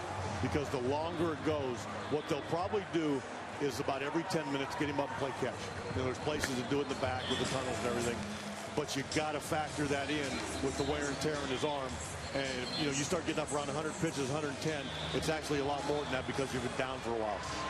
You can see the wind is just wreaking havoc with the tarp, getting underneath, and it's a race to try to get that thing onto the infield. Now, the field shouldn't be horrible by the time they get this tarp on. But again, if it rains for an hour or so, you know, you're asking a lot of a pitcher. And I know it's the playoffs, and that's a different story. In the regular season, you'll see a lot of times the guys won't go back out. If that's the case, then the question would be, who has the advantage? To me, with the arms that Texas has in its bullpen, including Ogando, who has started all year, that's a big advantage for the Rangers. I would think that if it does last a while and they need to change pitchers, Ron Washington talked about using Ogando as his kind of his wild card. I wouldn't be surprised if you see him come in the game and see how far he can run out the string. A good job by the grounds crew to get this tarp on the field. Now they try to secure it with the wind getting underneath it.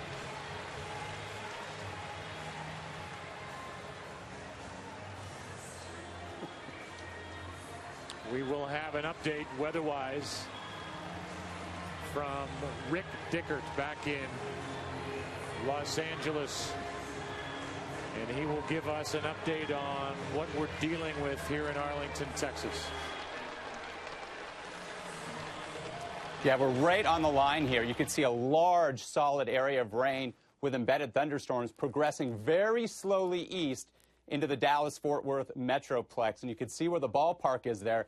Dallas is dry. Fort Worth is getting rained on heavily. And that band is just now moving over the area and will continue to slowly move eastward over the ballpark. So it looks like we're in for a couple of hours of pretty significant rain here. And we'll continue to watch it with the radar here in L.A. Wow, a couple hours. Yeah, yeah. Well, Terry, you're going to make these two games count. That'll change your pitching plans in a hurry. I'd say. So that's a nightmare right now for these guys. I guarantee you the pitchers are down there and they're begging to pitch. I don't care how long the rain delay is. They're competitors. They want to stay out there, but that's tough duty. It is a 3-0 game here in the top of the 5th inning. We will take a break. Figure out what the heck we're going to do. And we're back to Arlington right after this. It's raining in game 1.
Update, but why? They're going to go. I wonder if Verlander was thrown in the cage. No, there he goes now. He's going out there now. So we will see both starters return, and Mike Maddox, pitching coach, is going to go out there and actually watch C.J. Wilson warm up on the actual pitching mound, and now we're told that that's Rick Porcello, who is scheduled to be the Game 4 starter for the Detroit Tigers, jogging out to get loose. So that may be it for Justin Verlander. 82 pitches, a delay. He had that weird short rest start. 120 pitches, Terry, in that Game 3 start, as it turned out, because the rain hit in Game 1. And now here is C.J. Wilson getting ready on the mound, and Porcello is cranking it up for the Tigers out in their bullpen. Yeah, and he just, you know, we know what Jim Leyland said, but you wonder if this will affect the way they come back and how they draw it up in the next 3 or 4 games. Yeah, I mean, I think it's worth talking about. If, you know, Verlander, who throws more pitches per start than anybody in the game, is throwing 82 pitches tonight. Depending on how the series unfolds, could you now see him come back and work in Game 4, which is when Porcello's supposed to go? And he, you know, because of the rain, if he goes back out and pitches, you're extending him and you're asking him to do something a little bit out of the ordinary. Right now, he just had a short outing, and he never really got in a situation where, you know, he had to throw a 30-pitch inning or anything like that. Okay, so while we are emptying our production truck, giving you every bit of tape that we have put together for this game, Ryan Biederman, Aaron Stoikov, everybody down there, they're looking for anything to run. So now here's how deep down the list we've gone. This will be the first ever, hey, I'm the starting pitcher looking for a date piece of tape we've ever run. Here's more about C.J. Wilson, tonight's starter. How's it going? I'm C.J. Wilson. I'm single. I'm 30. I like to color coordinate with my uniforms. I race cars. I like to dance. I would say what I'm looking for in a girl is someone who's about this tall, knows what film noir means, is adventurous. Just overall, I'm all about having a good time. That's my gig. And there you go, C.J. Wilson. He evidently has a celebrity crush on Olivia Wilde. That's his Twitter handle. Who's the girl? Olivia Wilde. The only Olivia I know is Olivia Newton-John. Yeah, well, time has rolled on since Greece. It just flew by me. It was a 41-minute delay. Runner at second, nobody out, and a 1-0 count of Brandon Inge. And after 41 minutes, Inge grounds out 1-1.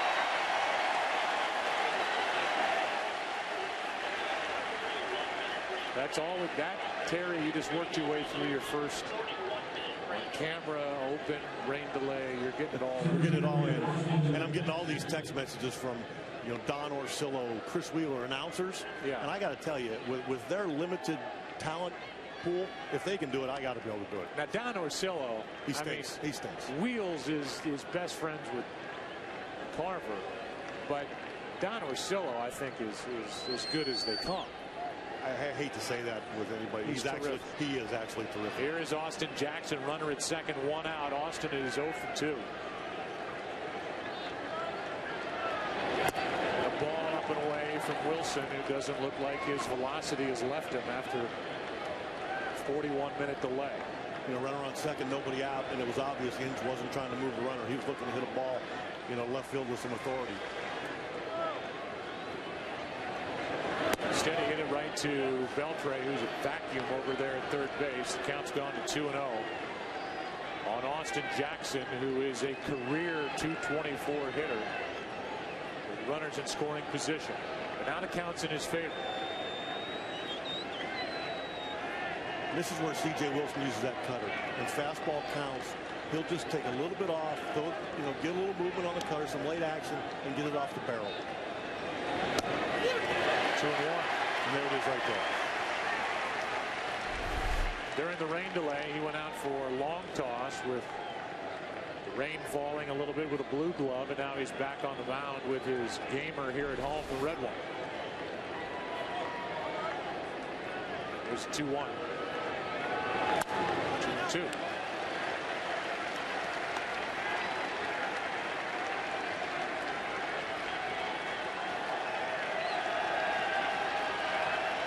They may be a little damp, but they're still loud in this sold-out Rangers ballpark.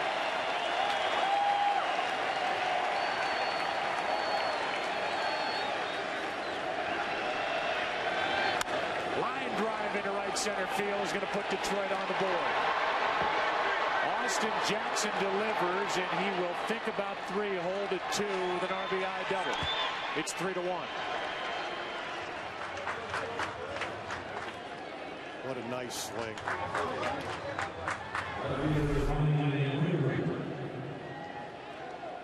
What a nice swing. Tried to backdoor the breaking ball, and he stayed inside it. Didn't try to do too much. That's beautiful. C.J. Wilson missed his spot by a lot. We saw Napoli having to shift out late to try and receive that pitch, and it never got to him because Jackson plugged the gap in right center. Yeah, he wanted to wrap that around his back ankle, never got close. And so now Ryan Rayburn is the tying run digging in. Single, a walk. Runner at second, 1 out.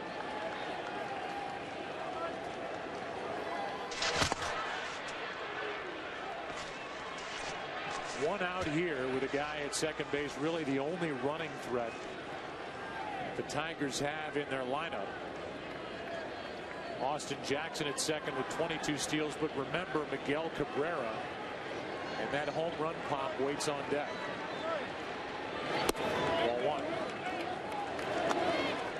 I would think in order of importance right now, they want to see Cabrera come up to hit with a runner on base as opposed to Chance getting stealing that base. Nobody getting loose for the Rangers in their pen. It could change in a hurry if Rayburn gets on. A 1-0.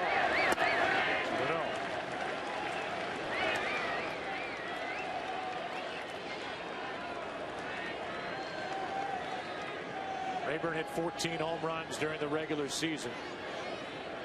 He's 3 for 6 so far this postseason, 1 RBI. 2-0. 3-0.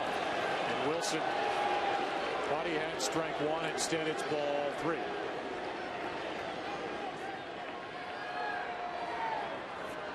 It's Benoit standing up, but we haven't seen Porcello get ready, or maybe Verlander's throwing underneath. I'm telling you, I think he's throwing underneath.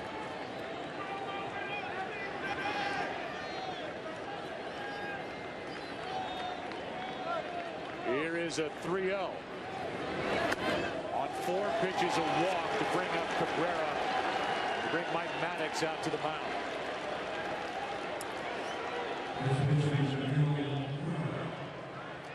And this is the one guy they didn't want to face in this situation.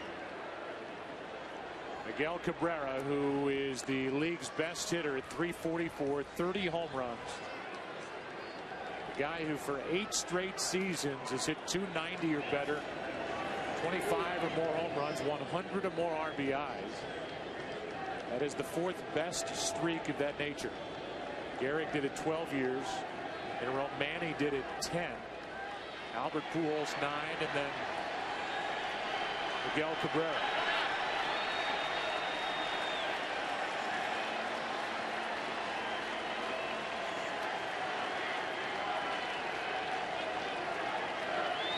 Defense actually playing Cabrera to hit it the other way in the outfield.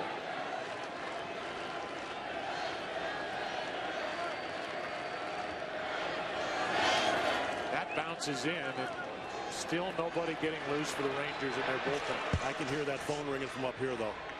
You're going to see somebody get up in a second here. And here they go.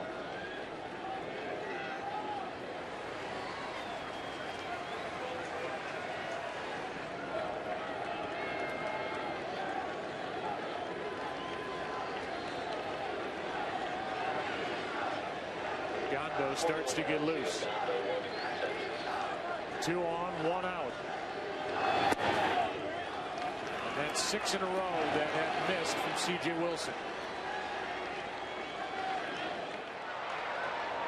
There's Ogando with a switch hitting Victor Martinez on deck.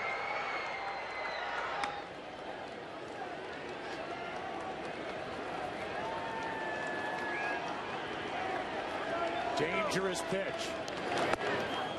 Instead, it's ball 3. And Cabrera's not even flinching. And he's not taking all the way there. He's just seeing the ball really good.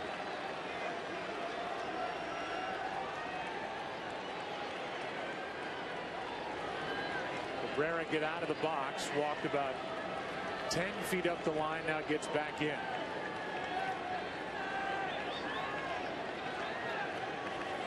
The count's 3-0. On the inside corner, and Cabrera looked ready to swing. It's 3-1.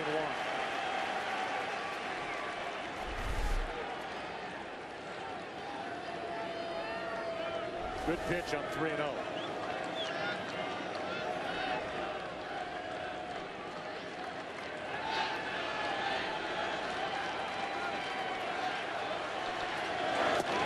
Inside to load him up.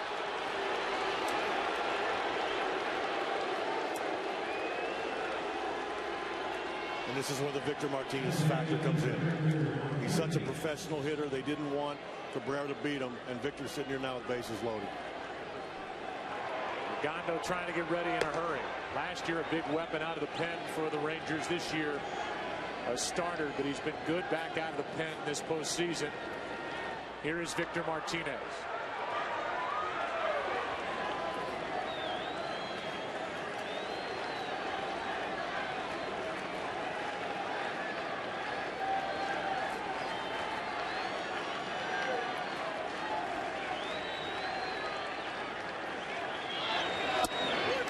Strike on a borderline pitch over the inside corner. Hit .500 this year with the bases loaded.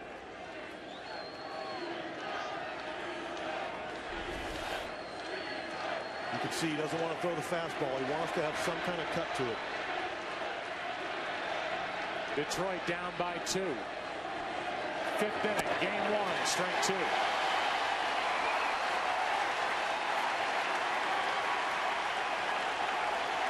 Got to believe he's pitching right now to stay in the game. He's got to be one hitter away from with righties on deck. They got to be thinking about going to Ogando.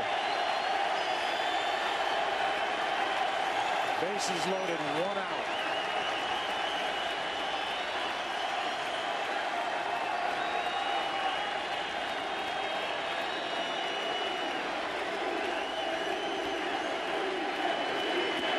That gets away. Here comes Austin Jackson to make it a 1-run game. It's 3-2 as that one got away from the catcher Napoli. Boy, that changed the whole sequence. Now, where does the infield play? You got pretty good speed at third. It scored a wild pitch. The ball hit the glove before it hit the dirt. And it's a 1-run game with 2nd and 3rd, 1 out. And a 1-2 count. And even though Victor's down in the count, this is where he's so good. He puts the ball in play here.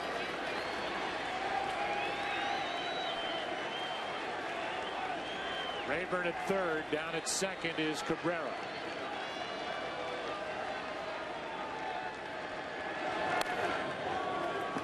Raced that pitch. He fouled it back. A high delivery, still 1-2. See what Martinez, who led the league in hitting with runners in scoring position, has done since the last week of July.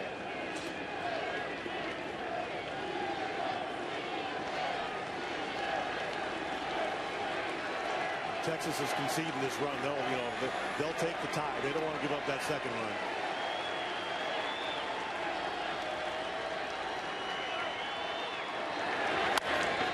Wilson looks the runner at 3rd back and gets the out. 2 away. missed chance for Victor Martinez, and now Maglio Ordonez is coming up, and we go pitch by pitch. We got that borderline strike to start the at-bat. The one that got away to score the run, and then this one got out number 2. You know, Victor got his pitch he could handle and didn't hit it. Now this is interesting because you're low the bases to face a left-hander, but you also got a guy on the mound that if he gets behind in the count, you're probably taking away a pitch, one of his best pitches. He's walked 2 in the inning already. And I know you want to get C.J. Wilson through 5. You can make a case that Ogando against Maglio Ordonez gives the Rangers a better chance, and Wilson against a left-handed hitting Avila. And I'm sure that's a conversation that they were having down in the dugout. But they're going to let Wilson face Avila, and it's his ball game right now. But that's got to be his last hitter. It'll be lefty on lefty after this loads him up.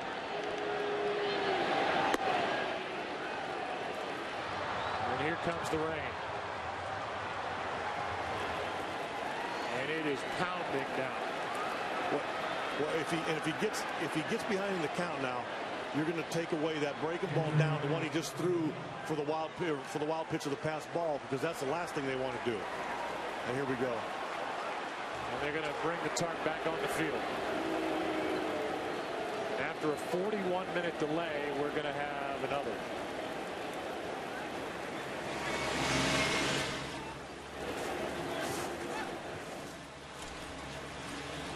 They played 13 minutes. The Tigers got 2 runs. They have the bases loaded, 2 out. There's Verlander. We finally see Justin. Now, this will be really interesting. If this lasts any time at all, when they go back out, if they go out and get somebody like an Uehara or Darren Oliver to try to snuff this out and then go to Ogando. Because those two are good against left. Very good. Uehara is, in my opinion, he throws all strikes. He's dominated left-handers. Probably just what you want in that situation. And he's a reliever. Ogando hasn't been relieving this year. That's a tough situation to bring that kid into.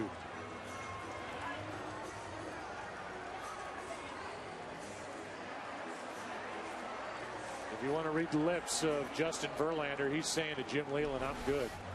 And I have a feeling Jim Leyland's probably going to listen to him at least for a while. Rain lightens up a bit. This is taxing on pitchers, though. He waited 45 minutes. He went and warmed up again. Now he's going to have to do it all over again. That's tough. That starts affecting them in their next start. It's also taxing on the grounds crew. It sure is. And first-year announcers. First game. We talked about Alexi Ogando. He's getting ready in the bullpen.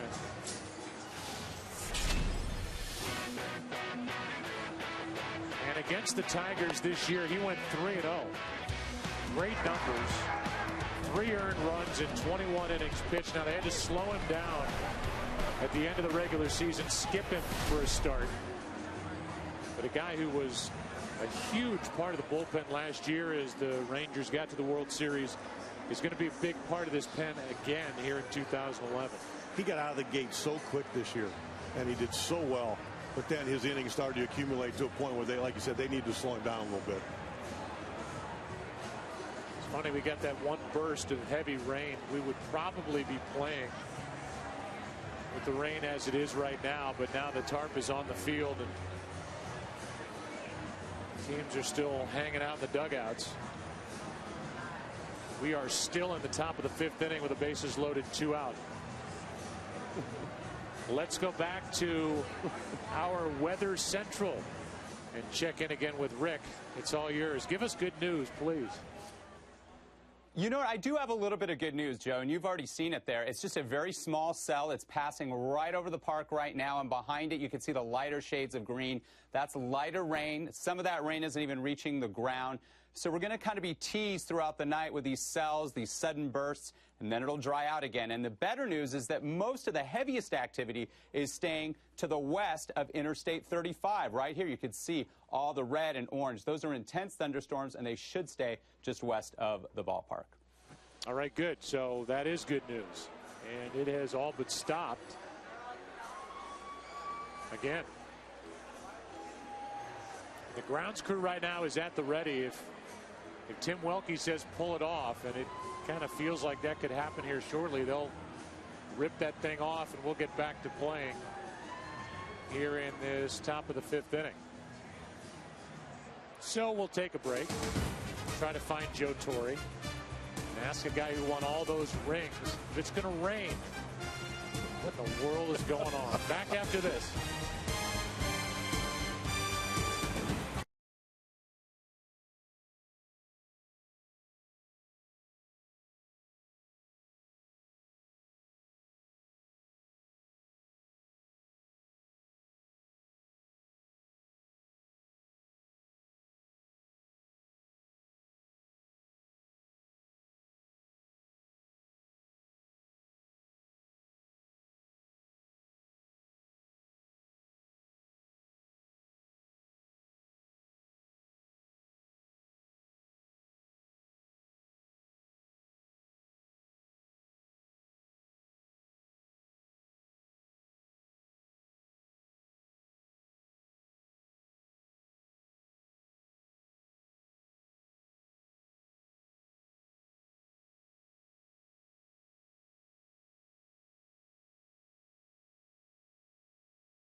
2 minutes. But umpire Tim Welke is making sure of the lineup cards, and Mike Gonzalez is getting set to go. And we will have a couple of moves before we resume play. We'll get to that in a second. We want to give you a look at today's Chase Freedom Cashback players to watch. With Gonzalez getting loose, Rangers late season bullpen acquisitions, Gonzalez on the list. Uehara and Mike Adams, former setup guy with San Diego. They made a combined 6 appearances in the division series. Don't get shortchanged. Get your cash back with Chase Freedom. So here is Gonzalez, and he is right into the action in ALCS game number 1. And here are the runners, and that's the other move, is Don Kelly takes over at first base, and he will do the running for Ordonez and take over in right.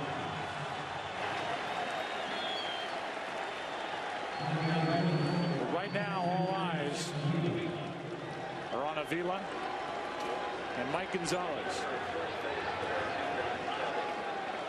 We've had roughly 110 minutes of rain delays, all in this top of the 5th.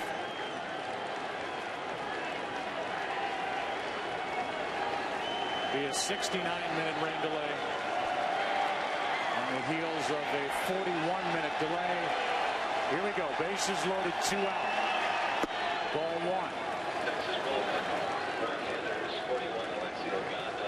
Crowd still into it. The question is, can Gonzalez throw strikes? Avila 1 for 18 in the playoffs. To the second baseman, Kinsler on 1 hop. Ladies and gentlemen, the top of the 5th inning is over barely as Kinsler almost threw it into the dugout. 3-2 Texas halfway through game number 1 of this ALCS.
sponsored by Chevrolet, proud to support youth baseball across the country.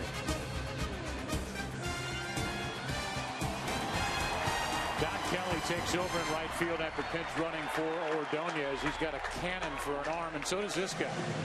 Rick Porcello, who worked Game 4 of the division series. There are his numbers against the Yankees. 14-game winner during the regular season and 31 starts. He is in his 3rd season. Hard-throwing right-hander, and he will deal with the 2, 3, and 4 hitters for the Rangers here in the 5th, up 3-2.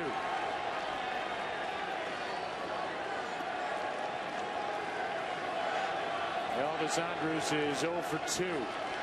Reached on an error, fouled out. Strike one. And his job is just to keep this game right where it is. And then Jim Leal will take the temperature and see who to go to, in the bullpen. Scheduled to be the Game 4 starter in this ALCS, working in Game 1. Always got to show up to the park ready to go, and the count 0-2.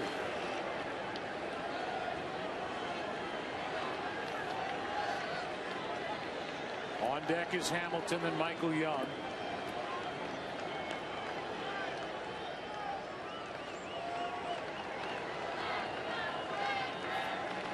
And here comes an 0-2 from Porcello. Back to the pitcher, and Rick makes the play.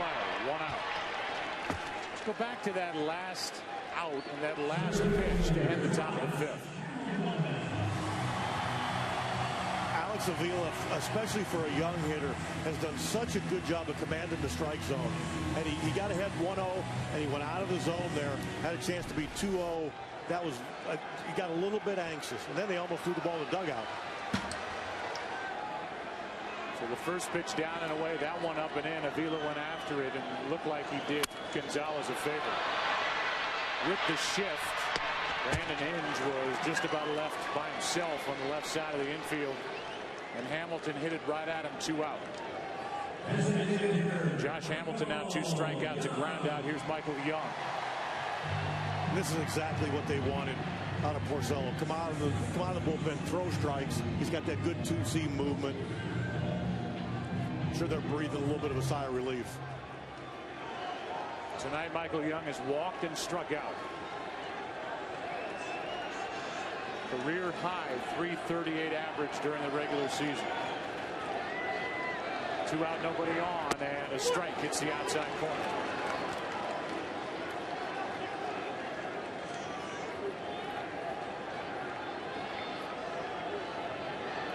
Alexio Gondo will work in the 6th.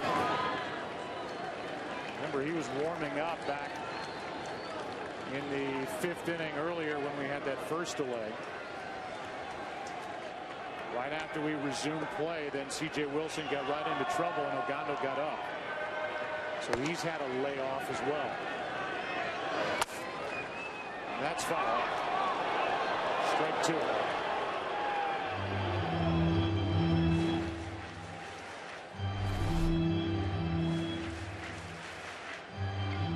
Hugged the line, but stayed on the right side of it.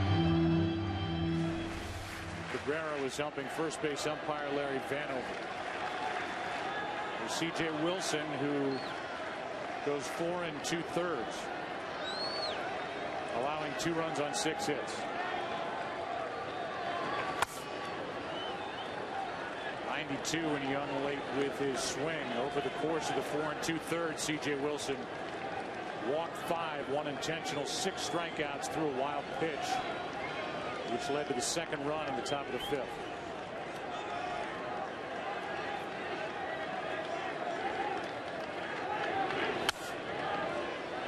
CJ did not do what his bracelet says. Throw strikes? Which is throw strikes.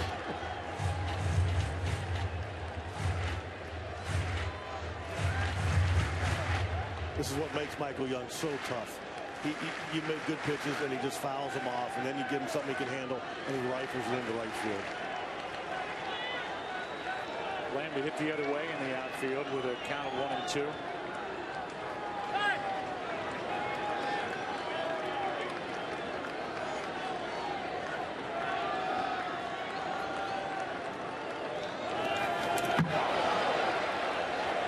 56-footer out of the hand of Porcello, 2-2.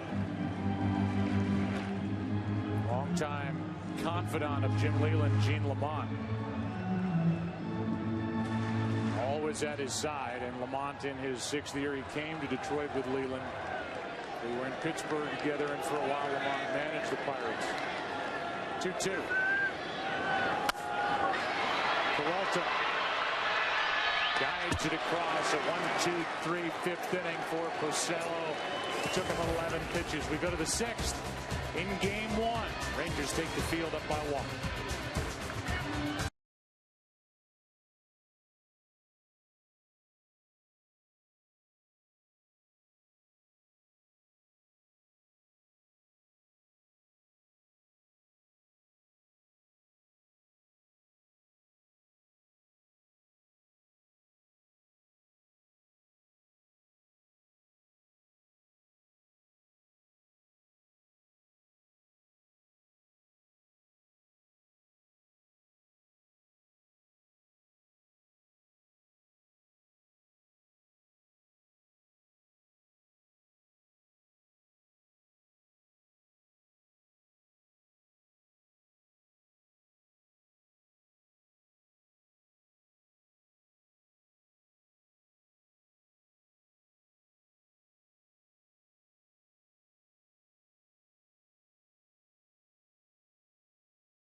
Geico, 15 minutes could save you 15% or more on car insurance, and buy the 2012 Chevy Silverado HD.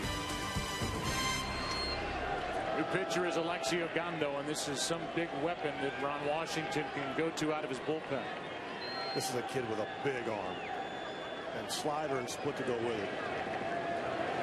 Looked good in the division series.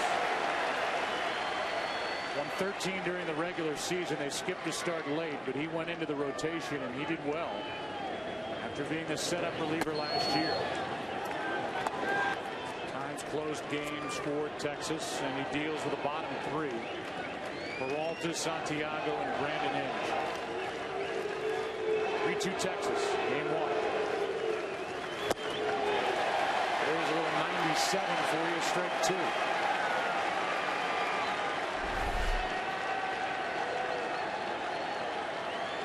That's to a hitter that's looking for a fastball and loves getting a fastball.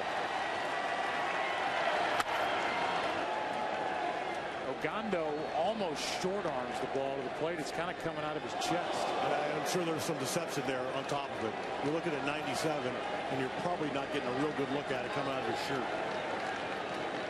That ball's got some kind of life going through the zone right now.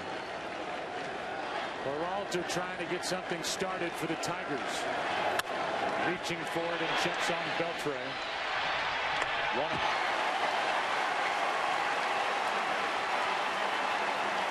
Give you tonight's Volkswagen Passat trivia question. Baseball terminology. What is the origin of the word cheese when used to describe a great fastball? The origin of the word cheese to describe a great fastball, and that's what Ogando has as he's showing it already here in the 6th. Nothing out of you? Is it one of my old teammates? Is that a possibility? How far does it go back? I don't know. I think I got this one. Really? Oh, yeah. I don't want to give it up until you... I think it's one of my old teammates. Was pitch in the dirt to Santiago. Switch hitters 2 for 2. Strike one. That's just here, hit it. I'm going to throw it as hard as I can, hit it.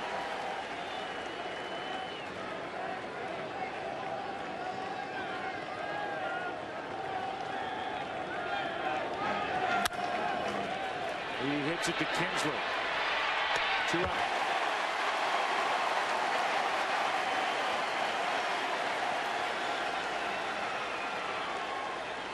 That'll bring in Brandon Inge, who's 0 for 2 with a strikeout and a ground out. He grounded out with a runner at second, nobody out in that long top of the 5th after that first 41-minute rain delay.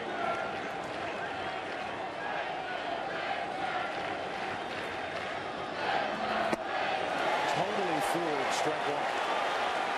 That's where you're looking for 97 and you get 82.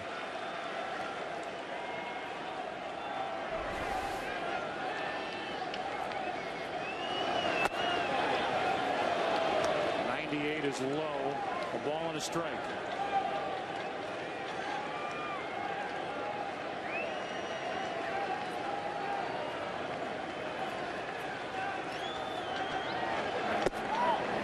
Two and one.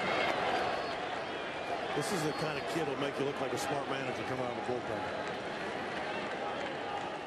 You needed a few of those in 2011. Look at Wash. Just stay still, Wash. He'll be okay. Here is a 2-1. 3-1 on deck is Austin Jackson. Njagayu in 2 different seasons hit as many as 27 home runs. But that power is not what it once was. It just hasn't been there the last couple of years. Should get a pitch to Hammer here on 3-1. That's behind the plate. Napoli gives it a look and it's out of play. Full count.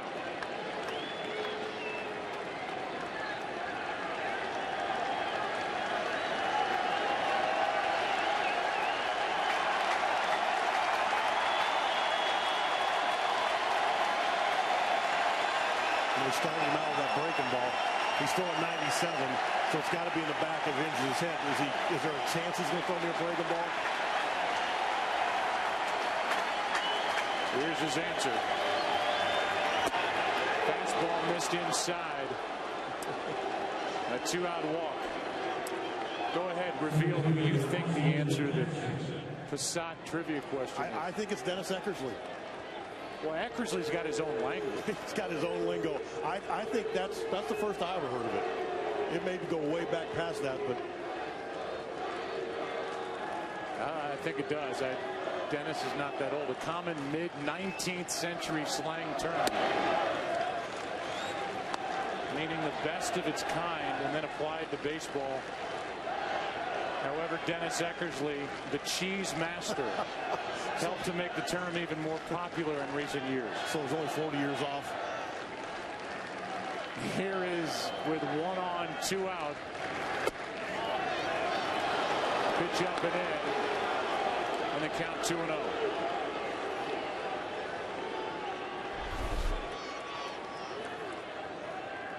Austin Jackson doubled home a run his last time up. And eventually scored on a wild pitch. 2-0. He was looking to pound one, and he came up empty 2-1.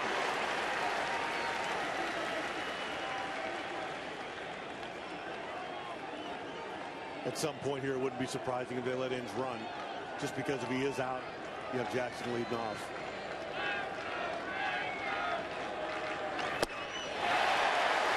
97. And it's 2-2.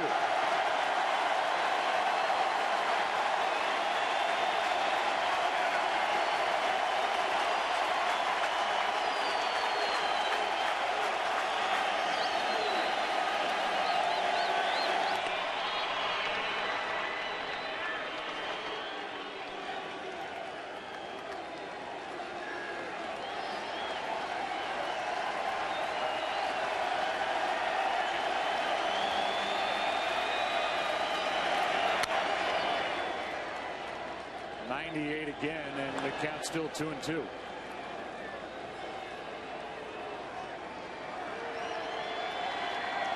Eckersley, with his own language, would tell you a 98-mile-an-hour fastball will make you a lot of iron. He got his own language. The 2-2. Outside, a full count. That means Inge will take off.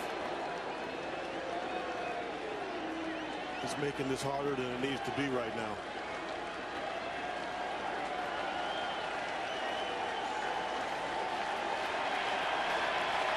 And again, they're going to hold him on just so he can't get a running jump and score on a double in the gap.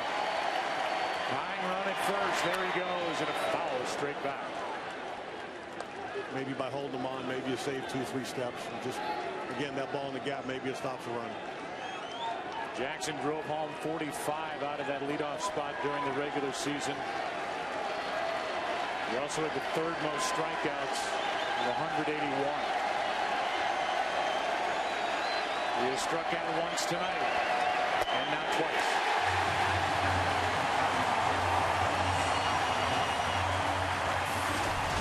Who's coming up? Beltran, Napoli, Cruz for the Rangers up 1.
for the Rangers. They lead by 1. Bottom of the 6th inning. Tonight's E-Trade stock watch. Who's up? Beltre.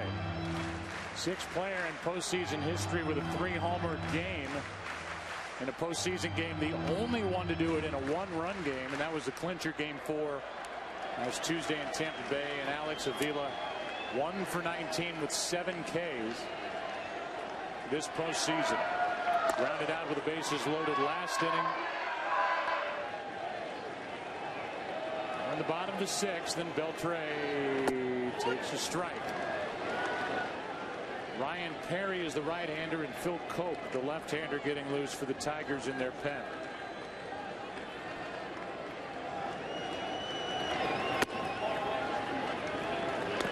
One ball, 1 strike. The Tigers left-hander 40, Phil Cope. The right-hander 45, Ryan Perry. Down the right field line, slicing toward the seats and out of play. Strike 2. Rangers took over the AL West on May 18th. They never fell out of first. And the reason they dominated their division, 40-17 against the AL West. Only 7 over the 500 mark against all other opponents. That's how they won the West. Handily. Ings. Had a good jump. High hop.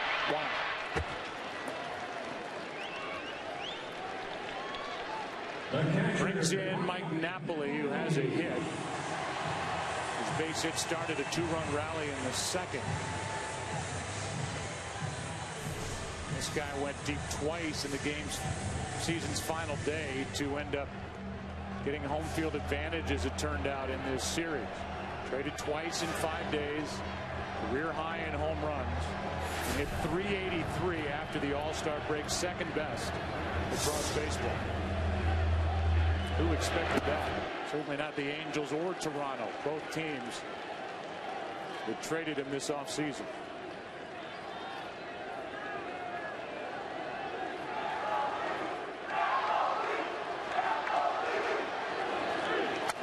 Good rip, strike 1. He's got his buttons done, and he just lost 2 more in that swing. He's thinking one thing right there.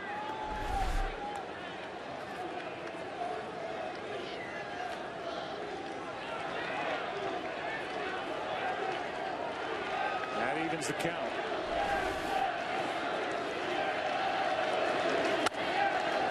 That puts Napoli in the hole. Napoli, just the 2nd American League catcher to hit 320 or better with 30 or more home runs. 2nd to do it. The other one to do it was here in Texas, Ivan Rodriguez, in '99. Hit 332, 35 home runs that season. Rangers had won a postseason series. They lost 3 times to the Yankees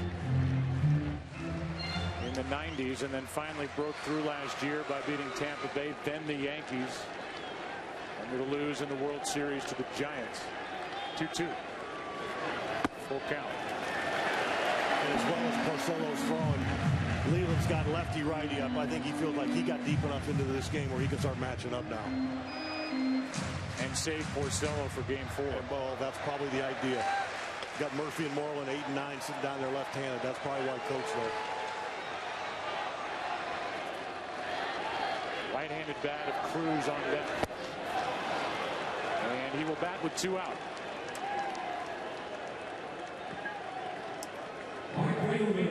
First strikeout for Porcello. Look at that action down in the zone. Napoli wants something up so bad. That's a great pitch. He'll put his gear on and get ready to catch Ogando in the 7th. Cruz homered his last time up.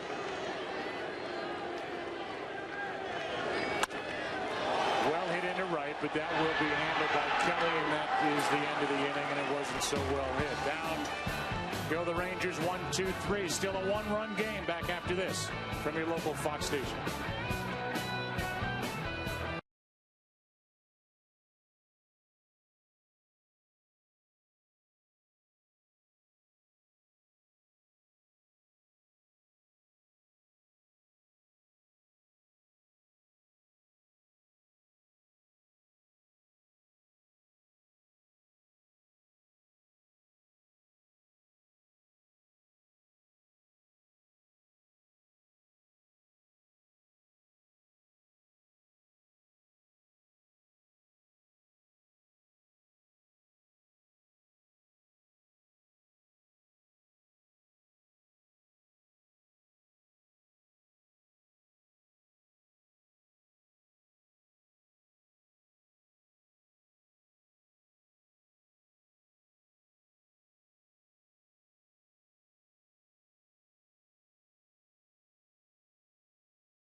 bright. Deep in the heart of Texas, the prairie sky is wide and high. Deep in the heart. That's where we are. We are in Arlington, Texas, and we move into the 7th inning. Good game. 2 rain delays, one of 41 minutes, the next of 69 minutes, both in the top of the 5th. The big hitters coming up. Ryan Rayburn first up against Ogando. Cabrera and Martinez the next 2. Detroit has never led in this game. Rayburn has been on base all 3 times. Now in the hole 0-2. Well, the first pitch slider, it wasn't a very good pitch. It's a hanger right over the middle, but you got to respect 96 to 98, and it ends up being a strike, putting the hitter in the hole. Ogando, 1 away, strikeout number 2.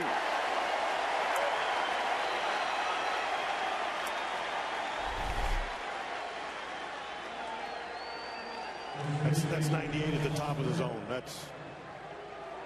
There's not many guys that are going to hit it except for maybe this guy. The biggest threat in this lineup, or just about any other, across baseball, Miguel Cabrera, 28-year-old.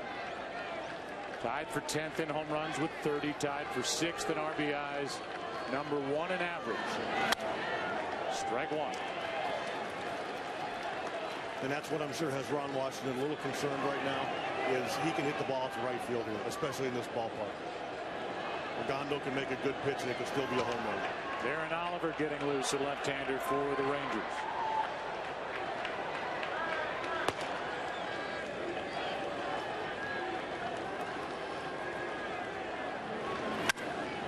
Up the middle, Kinsler, a nice backhand, has time, 2-0.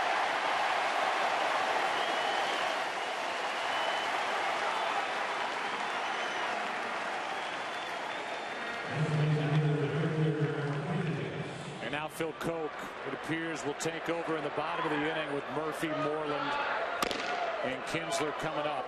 Porcello will go 2. 1 strikeout. He was perfect. He did his job. And the Tigers have, left-hander back-to-back coming up, but it's hard to. This kid looks like he'd get anybody out.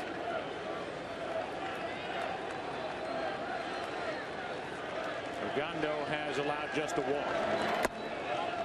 2 out, nobody on, of breaking balls, down and in, ball 1. Victor Martinez has walked, bounced into a double play, and hit back to the pitcher.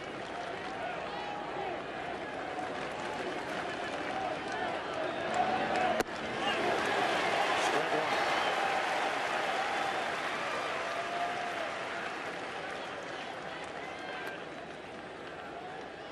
Two guys who have relieved and done well the last couple of innings. Ogando and Porcello combined for 27 wins as starters this season. Ogando had 13 of them, and he finally strike 2.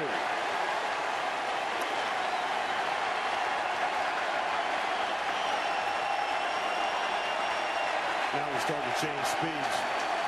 That makes it unfair.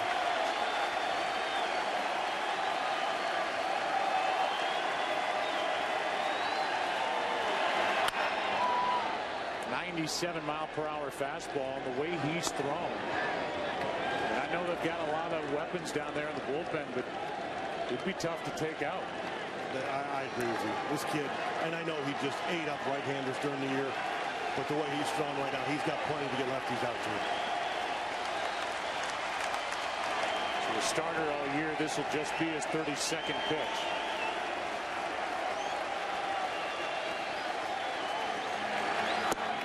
Blows away Victor Martinez.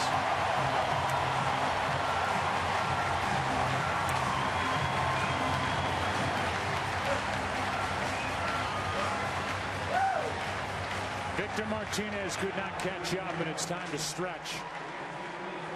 Here in Arlington, we give you our game summary of what's transpired to this point. Nelson Cruz with a home run.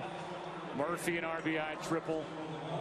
RBI single by Ian Kinsler. 2 starters are long gone. 2 rain delays. It's 3-2 into the bottom of the 7th inning. And now we join public address announcer Chuck Morgan.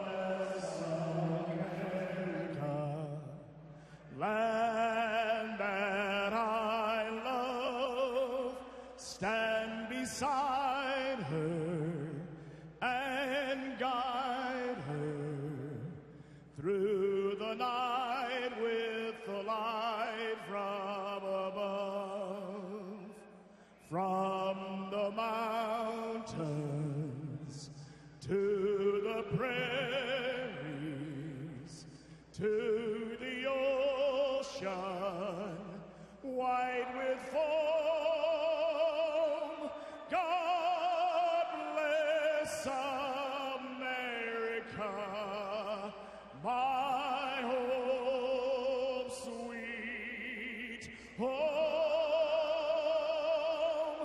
God bless America, my home, sweet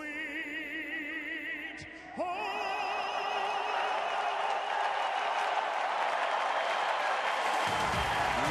Perry with God Bless America as we go to the bottom of the 7th. Rangers with bat, leading game 1 by 1.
Liberty Mutual Insurance responsibility. What's your policy? And by the G Series, Prime, Perform, Recover. Downtown Fort Worth, as we've played in the rain for the majority of the night, certainly seen a lot of it. Phil Koch takes over, bottom of the 7th. Rangers batting up by 1. Murphy went up there ready to hammer it against the lefty Koch. Murphy hit just .213 against left-handed pitching, and Koch is on the mound with Daniel Schlereth in the bullpen, the left-hander, along with Ryan Perry. 1-run game, 7th inning. Ball 1 inside. It looks like Jim Leland's perfectly content to match up for the next inning and a half here. Just try to keep this game right where it is. See if they can crawl back and tie it up. Then they'll go to their horses. Here is a 1-1. That's into center, and Austin Jackson drifts back to grab it 1 out. Well, we look ahead to tomorrow, but it's actually tonight for those on the East Coast. MLB playoffs continue. Game 1 of the NLCS, Cardinals and Brewers at 4 Eastern, 1 Pacific on TBS. And then it's Game 2 of the ALCS here on Fox. Coverage begins at 7 Eastern, for Pacific in a matchup of Derek Holland against Max Scherzer. There are the numbers from the ALDS. Scherzer was great against the Yankees. Holland was good enough against Tampa Bay. Pretty good pitch called, ball one. That was a real good pitch. And Moreland this year, he's hit 15 of his 16 home runs against right-handers. And that's why Coke's in the game right now. The 1-0 pitch. Coke, who started games earlier this season, has gone back to the bullpen, and now he has gone back with more velocity. He's throwing in the Yankee series. He was hitting 96, 97. In shorter stints, he's throwing the ball a lot harder. And anytime you got a guy that gives you over 100 innings that can come out of the bullpen, that's a huge weapon. Here is a 2-0. Into center, base hit. And it almost skipped by Jackson. At wet grass, and Jackson got his arm and glove down to stop it on that rocket by Mitch Moreland.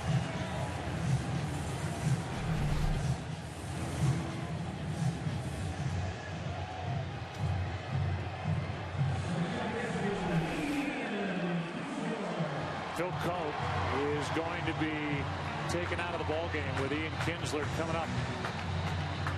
We saw Ryan Perry in the bullpen. We will see Ryan Perry on the mound. Coke is finished after a third of an inning. Perry coming in the seventh.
Takes over. Fourth pitcher of the night for Detroit. Kinsler takes a strike as a 93-mile-per-hour fastball is poured in by Perry. Kinsler's single was an RBI single in the second. Now Al Albuquerque. Best name in baseball. Sounds made up. Joins Schlereth in the bullpen as that pitch misses down and in.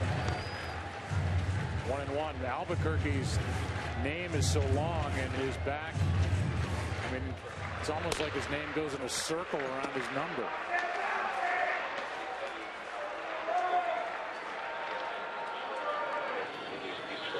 One on Kinsler. Popped 32 home runs during the regular season. That's high. 2-1.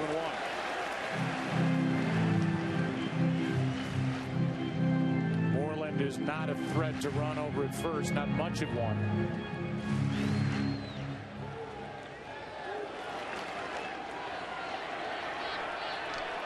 Stole 2, was caught twice.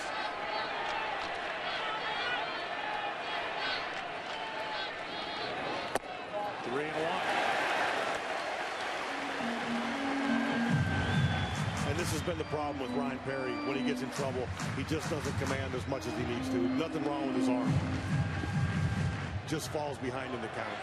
And points out an advantage that the Rangers have in this series, getting the ball to their closer.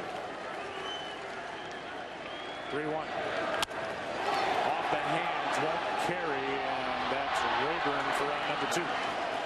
So there's a big out for Perry to come back and get. We'll deal with Elvis Andrus.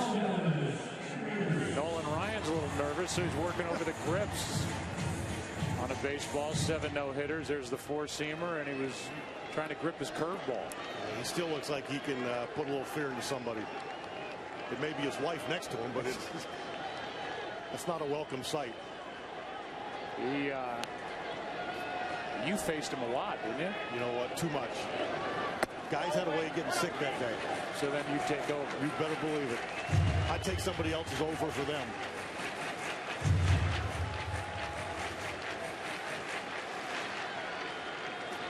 Elvis Andrus is at the plate. 1 on, 2 out, 1-0 pitch.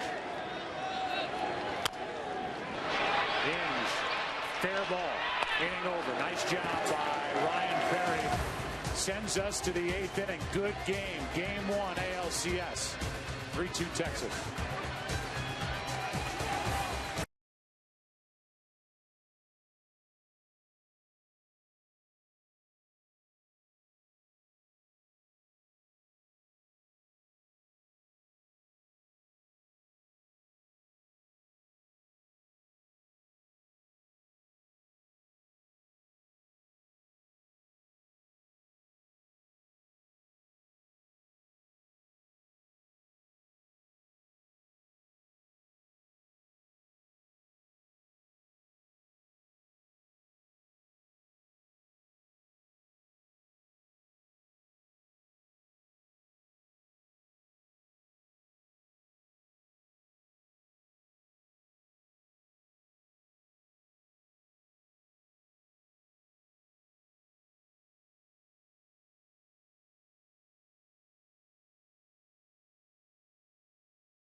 Over. Lives lives in the area year-round. He's a Cowboys season ticket holder, and now he is holding on to a 1-run lead. In the top of the 8th inning, back-to-back left-handed batters to start. Kelly first up, strike one. With all those weapons, the guy who gets the call here in the 8th inning, up by 1 run in game 1 of the ALCS, is Darren Oliver, with Benoit getting ready for the Tigers.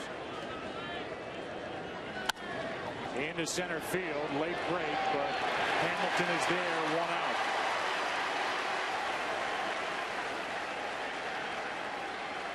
You can catch all the action of the 2011 Major League Baseball League Championship Series on Fox and TBS. Join the postseason debate at MLBFancave.com and follow the action on Twitter with the hashtag postseason. Legends are born in October. What do you think of this move by Ron Washington? Well, you're going to see this is the last matchup of the game right here. When Adams comes in to face Peralta, and then when Benoit comes in for Detroit, you're not going to see any more matching up. You're going to see guys staying and face lefty and righties both.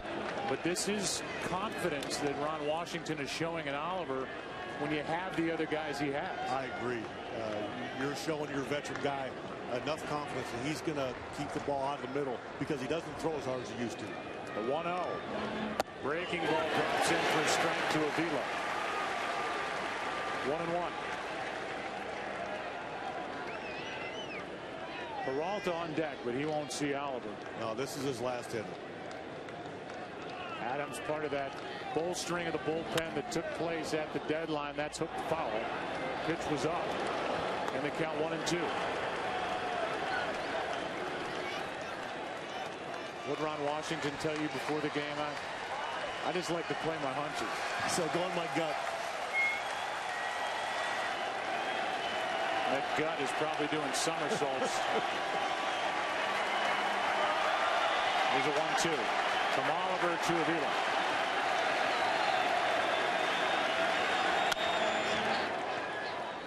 Off the hands, still 1-2.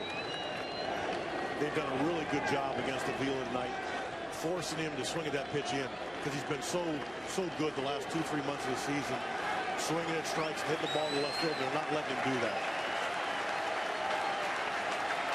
Grounded out with the bases loaded. And 2 out to end the top of the 5th inning. The 1-run game was last time up.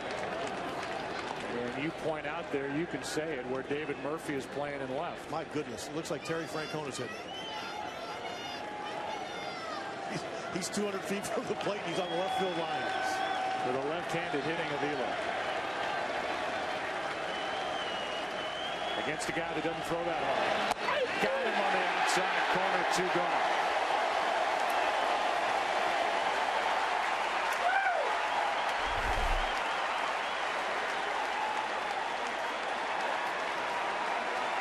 He showed him in, and then he got him off, sitting away, and he throws him away. Nice job by Oliver. Adams will take over with Peralta coming up. What a game here in game 1.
You said even with all this offense, small ballpark, wind blowing out, you expected good pitching not only tonight but in this series, and so far you're right on. And this game just got a lot more difficult for Detroit. You got Adams and Feliz for 4 outs, and these guys are 2 of the best in the game.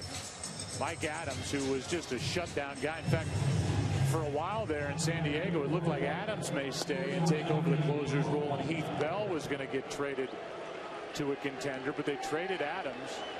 And Adams is a big part of what they've got going in the late innings. When you don't have to pigeonhole a guy, when he's not your closer, you can bring him in the 7th or the 8th, to start an inning, to get a 3rd out like they're doing here. Such a valuable weapon in your bullpen. He's trying to get it to Feliz. It was raining during the break. And there is Feliz, like swimming in a lap pool. He's running in the bullpen.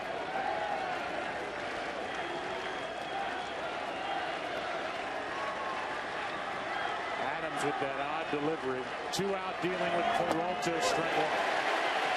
Johnny hit 21 home runs during the regular season. 1 for 3 tonight. It seems like we are destined to finish this game in the rain.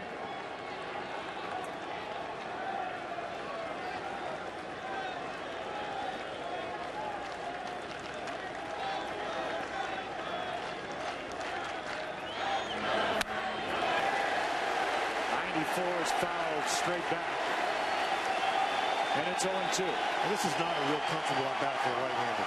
When he's throwing those arms and legs at you, and he's falling off the mound. There's some deception to go along with some really good stuff.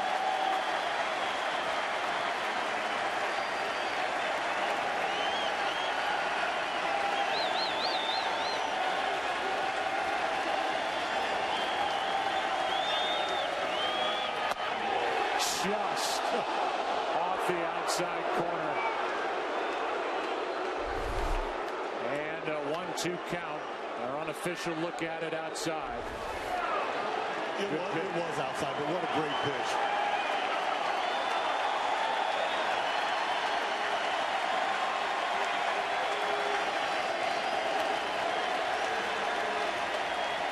With 2 out. Down the right field line, slicing toward the seats. Out of play.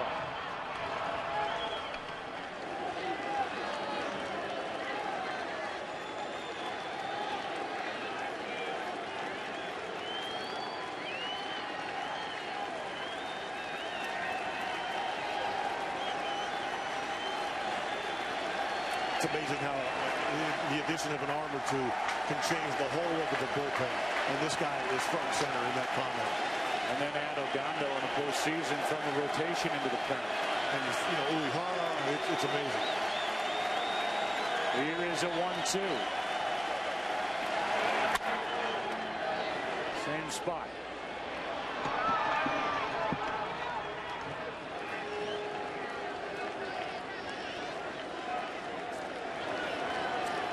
He's elevating. He's throwing a breaking ball away. He's doing it all. This is fun to watch. This kid's one of the best relievers in the game. Hit the glove. Peralta fouled it away, and the count's still 1-2.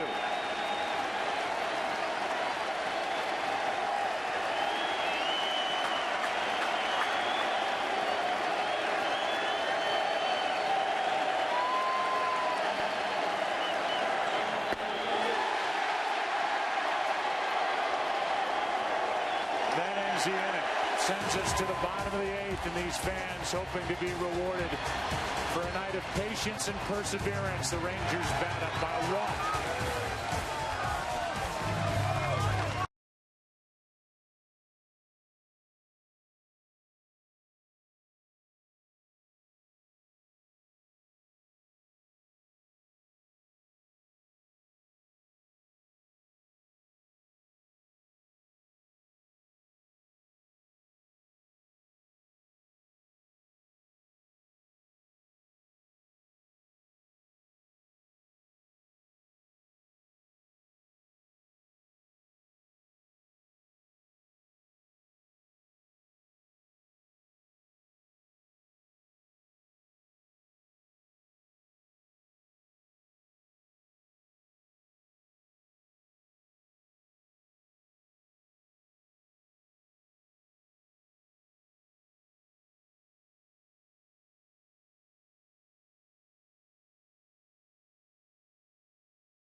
truth in engineering. By State Farm, for auto, home, life, and banking, get to a better state. And by Verizon, America's largest and most reliable wireless network. Josh Hamilton first up against Ryan Perry.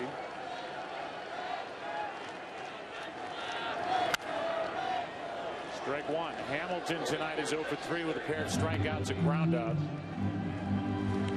That average, he is 4 out of 18. And he's swinging from the on-deck circle. Yeah, again, he goes after that first pitch. We're going to go back to that last strikeout. After Hamilton does something to start the 8th. Flips it into left. Easy for Rayburn, 1 out, and we go back to the pitch sequence. Adams against Peralta. Slider for a strike. Fastball.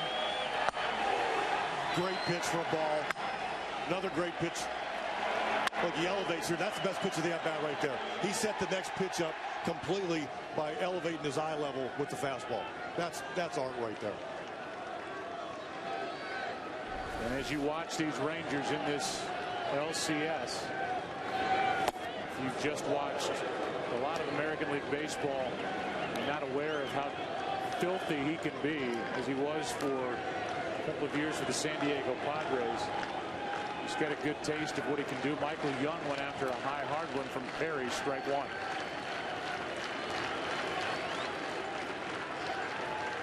Bullpen has been terrific for Detroit as well. A couple of hops to Inge. 2 out. Porcello, Cope, Perry. They've done their part. And in the 9th inning for the Tigers, down by at least 1 at the time, it'll be Santiago, Inge, Austin Jackson. So they need to get a couple of guys on to get their biggest bat to the plate from Miguel Cabrera.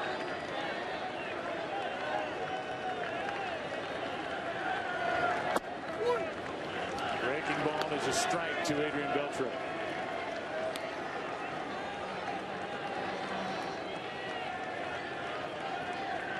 Wilson Betemit is a threat on that bench for Detroit. He could see some action in this 9th inning. He's probably sitting over there right now swinging about 3 bats. Switch hitting infielder. He could pinch hit for a guy like Brandon Inge. That's exactly, they want him to hit left-handed.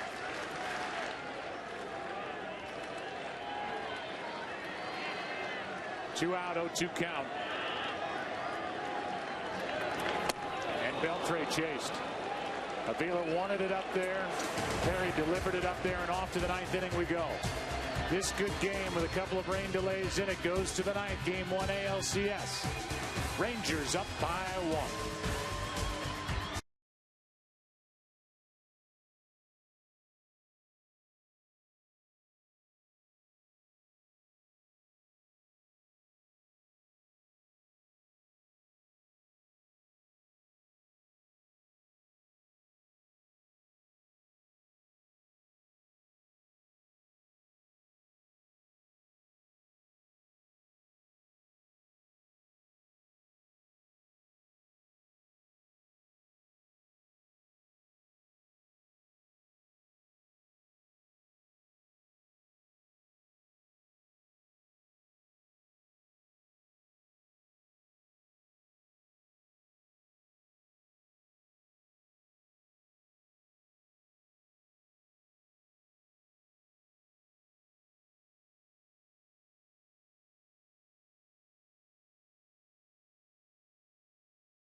The ninth inning, Josh Hamilton moves from center into left. Craig Gentry, who covers a ton of ground, is in the game in center. On the mound is the closer for the Rangers, Neftali Feliz.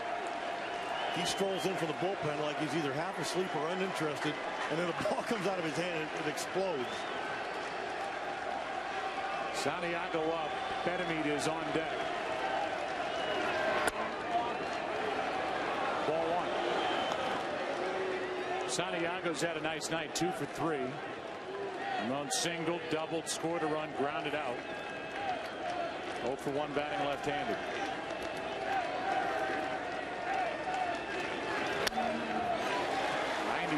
Everybody comes out of their pen throwing 97, 98. And that's not kilometers. Ron Washington has an embarrassment of riches down there, and Santiago's trying to figure out Feliz. And on Tuesday closed out the division series in St. Pete. Good bunt. That's got a chance. Kinsler cannot make a play. And a heads up at bat and approach by Ramon. Santiago. Tying run is on. I got to believe Bedamid's up there to hit.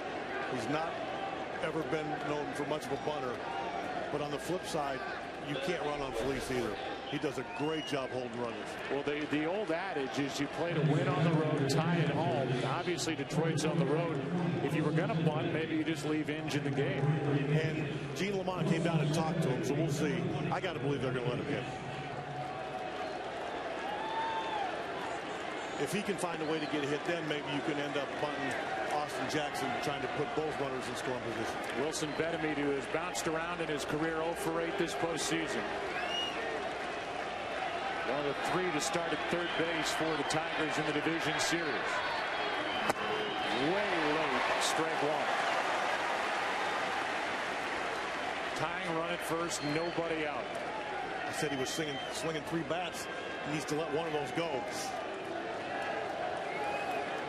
He needs to crank it up one more notch. Bedamid here in the 9th.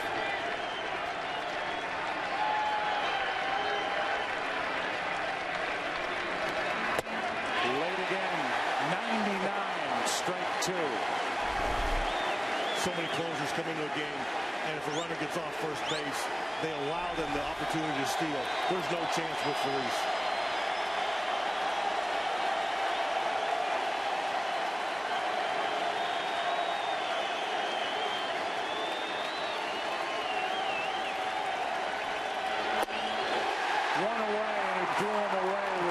Fastballs. Thanks for coming. Last 2 at 99.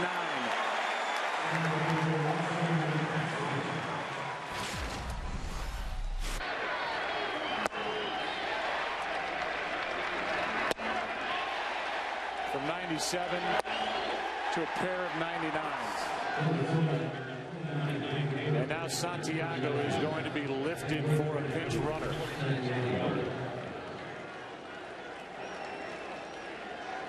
And again, more this is going to be for a base hit to try to go first or third, because I just don't think you can steal. Danny Worth is in the game.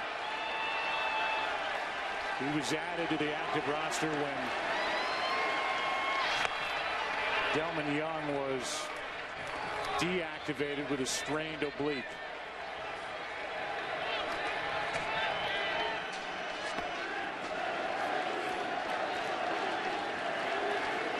Runner at first, tying run, 1 out. Batter is Jetson. And that fastball charges inside at 98, ball 1. Now the one thing Feliz can do is he can walk you now. He can throw a walk in there every so often, and that's the one thing that's probably gotten in the way this year. The Tigers are only 1 more base runner aboard, barring a double play, of getting Cabrera to the plate in this 9th inning. That was close. Jackson has struck out twice. He has driven home a run with a double, scored a run. 1 ball, 1 strike. That's unhittable. 99 on the black.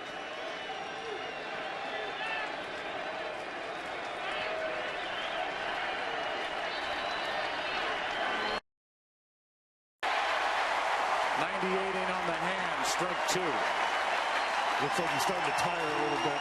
Yeah. That ball just jumps.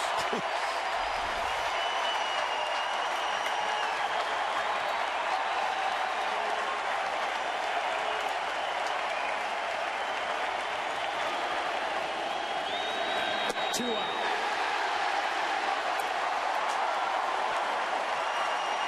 How about 101 from Neftali Feliz?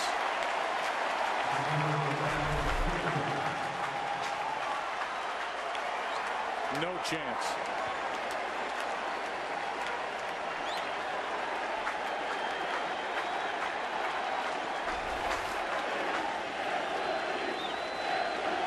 Ryan Rayburn.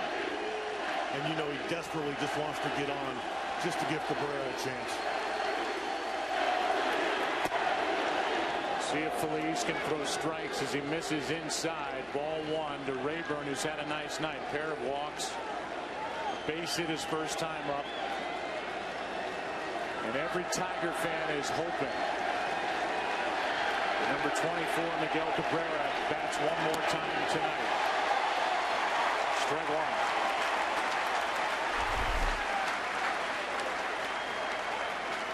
Almost got away from Napoli, which would have sent the tying run down to second.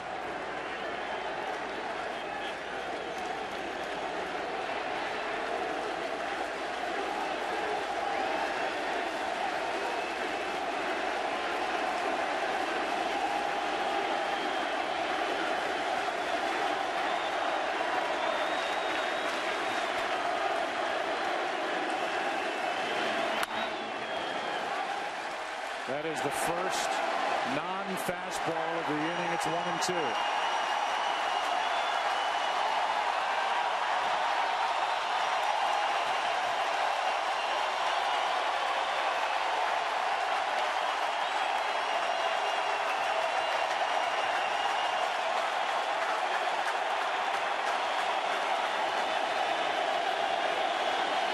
A little bigger lead.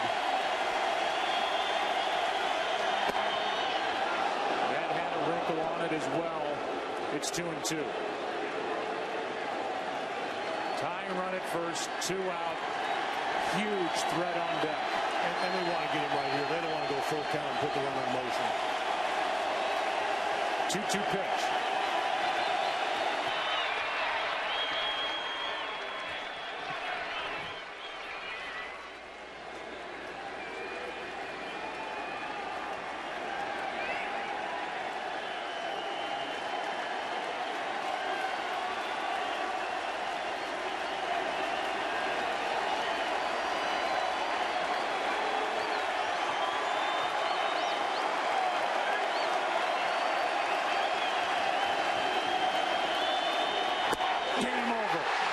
Rangers take game 1.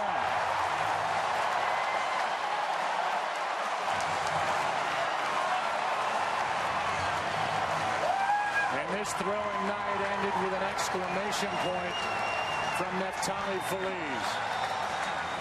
Struck out the side in the 9th.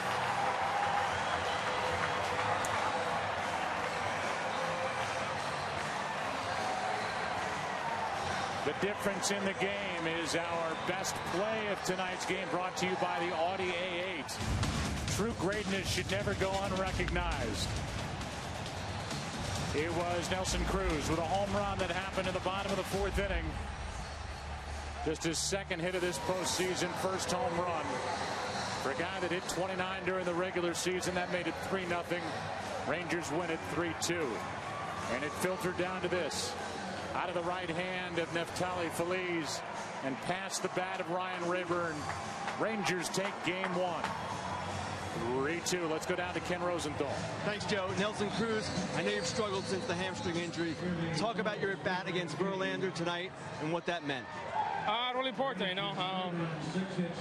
We're at bat. I know he was throwing a sinker out of the strike zone, so I just make sure I get the right pitch to hit, and lucky enough to go out, you know. Home run proved the game-winning hit. Now talk about this game, the 2 rain delays. How weird was it to play it on a night like this? How you gotta stay focused, you know. This is not a regular season. This is a really important game, so we have to make sure we win this game and start a series win again, you know. Nelson, thank you very much. Joe, back to you. All right, thank you to both of you, and it's Ogando who gets the win out of the bullpen for the Rangers. Kinsler had an RBI in this game, and Texas up 1-0. Kinsler saying that's one. We'll take a break. Come back after this.